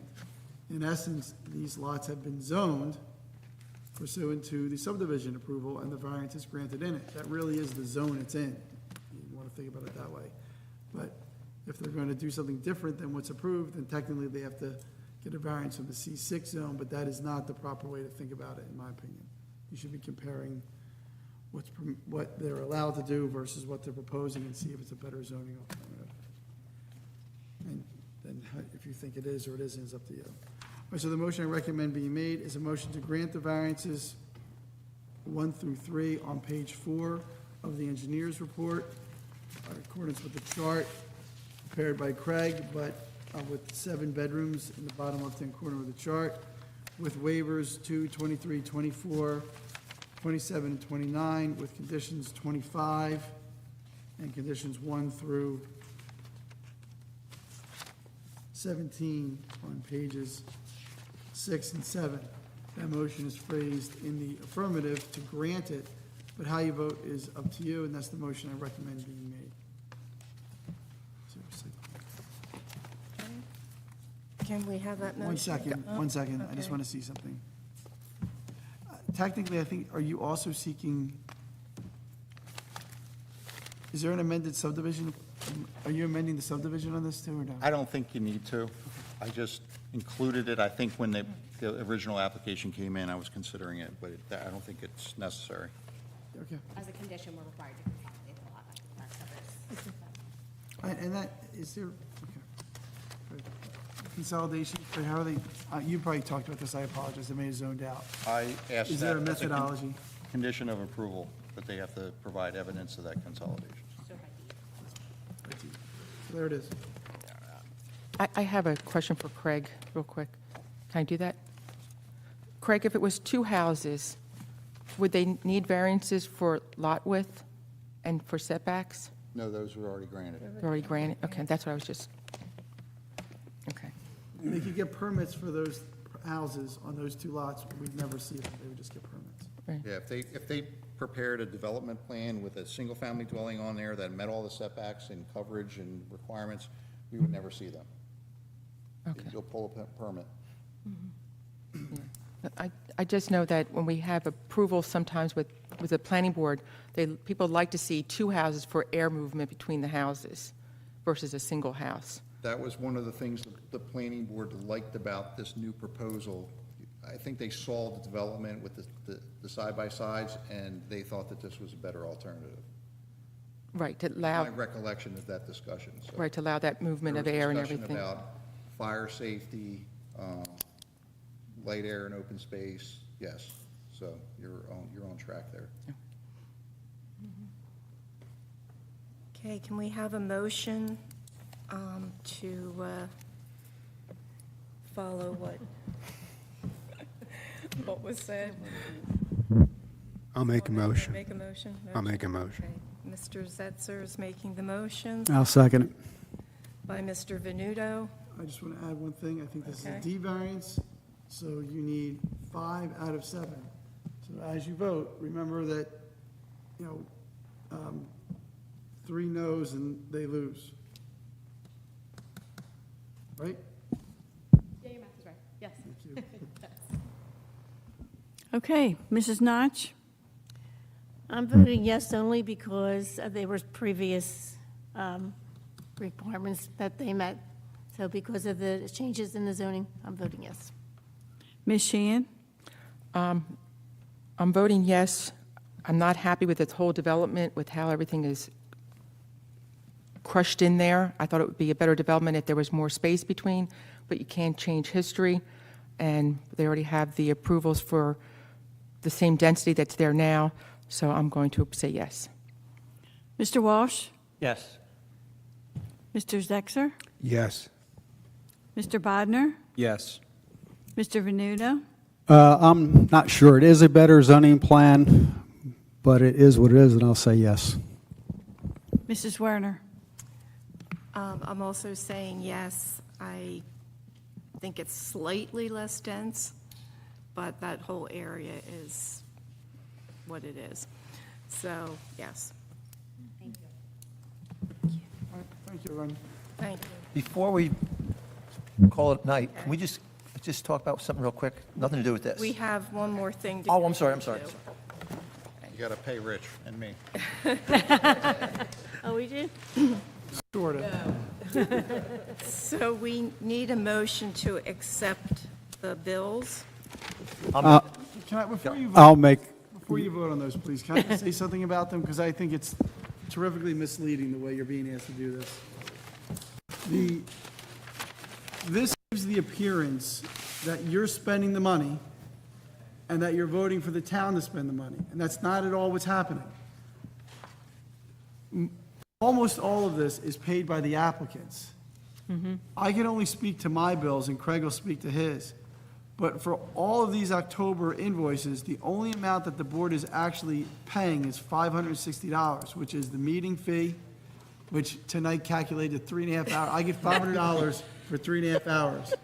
So that comes out to an effective rate of $110 an hour, and my billing rate, if I were working at home, is $450 an hour. Right. So, but leaving it aside, it's $560.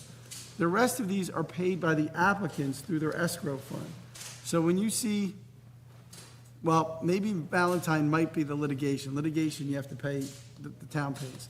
But the 355s are generally $250 for a resolution, and then I bill, 0.6 or something. I bill $75 for preparing for the meeting, which is a bit outrageous too, but that's what I do. So I just want you to know, you're voting to spend $560, not whatever that total is. And for Craig, I think probably all that 3607 is paid by applicants, so you're voting to spend nothing. Right. So that's, just so you understand that. So go So ahead you and want us do to your- say no? It's not, yeah. No, say. Don't say no. I don't know. I don't know what effect, I'm not even sure you spend the money. I think council spends the money. I don't know if this board writes checks. No, I have, Council approves these when they come yes. through. I think it's been, I think it was asked to just, this is more of a recommendation so that city council can endorse. Understood. They're looking for Fair an enough. an endorsement. I have no problem everybody seeing it. Yeah. That's when you understand what But you're just- saying, because you've But never seen it it. is a little misleading. Right. It's not coming out of the taxpayers' dollars. It is any applicant that comes before us, there's an escrow account, and that's what we bill against. Yeah, and I know council gets that bill list of the applicant and what you charge and everything else for them. Well, can we have a motion to accept? I think a motion. Okay. I'll second. Motion by Ms. Sheehan, seconded by Mrs. Notch. Thank you. Mrs. Notch? Yes. Ms. Sheehan? Yes. Mr. Walsh? Yes. Mr. Zexer? Yes. Mr. Bodnar? Yes. Mr. Venuto? Yes. Thank you. Mrs. Werner? Yes. Thank you. And before we adjourn, I just wanted to talk real quick about the floor area ratio. I kept going back to it tonight because every one of those rooms had a sliding wall. It wasn't just a patio door or something. There were sliding walls. One had folding walls.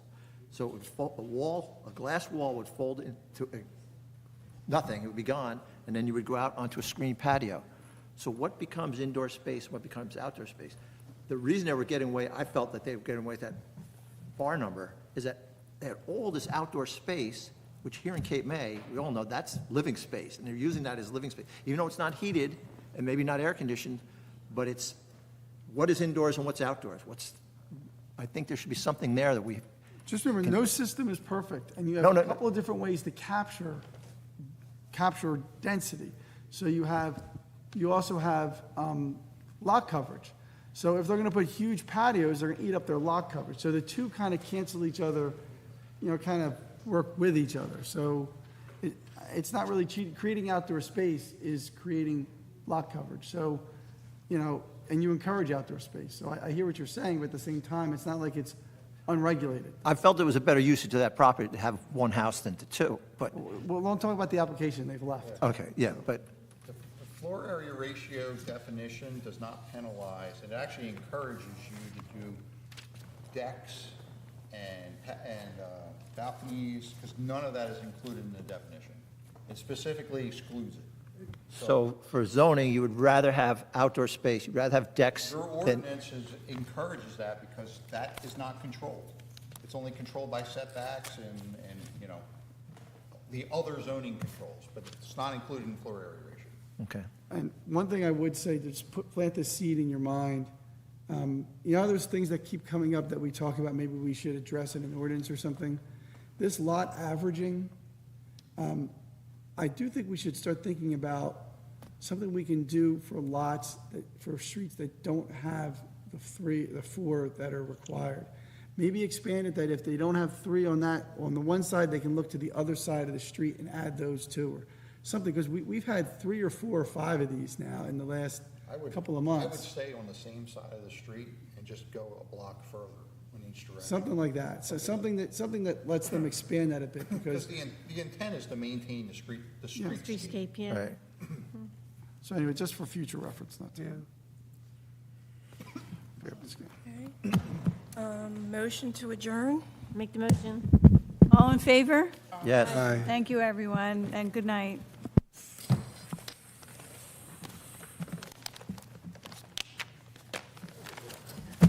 That's nuts.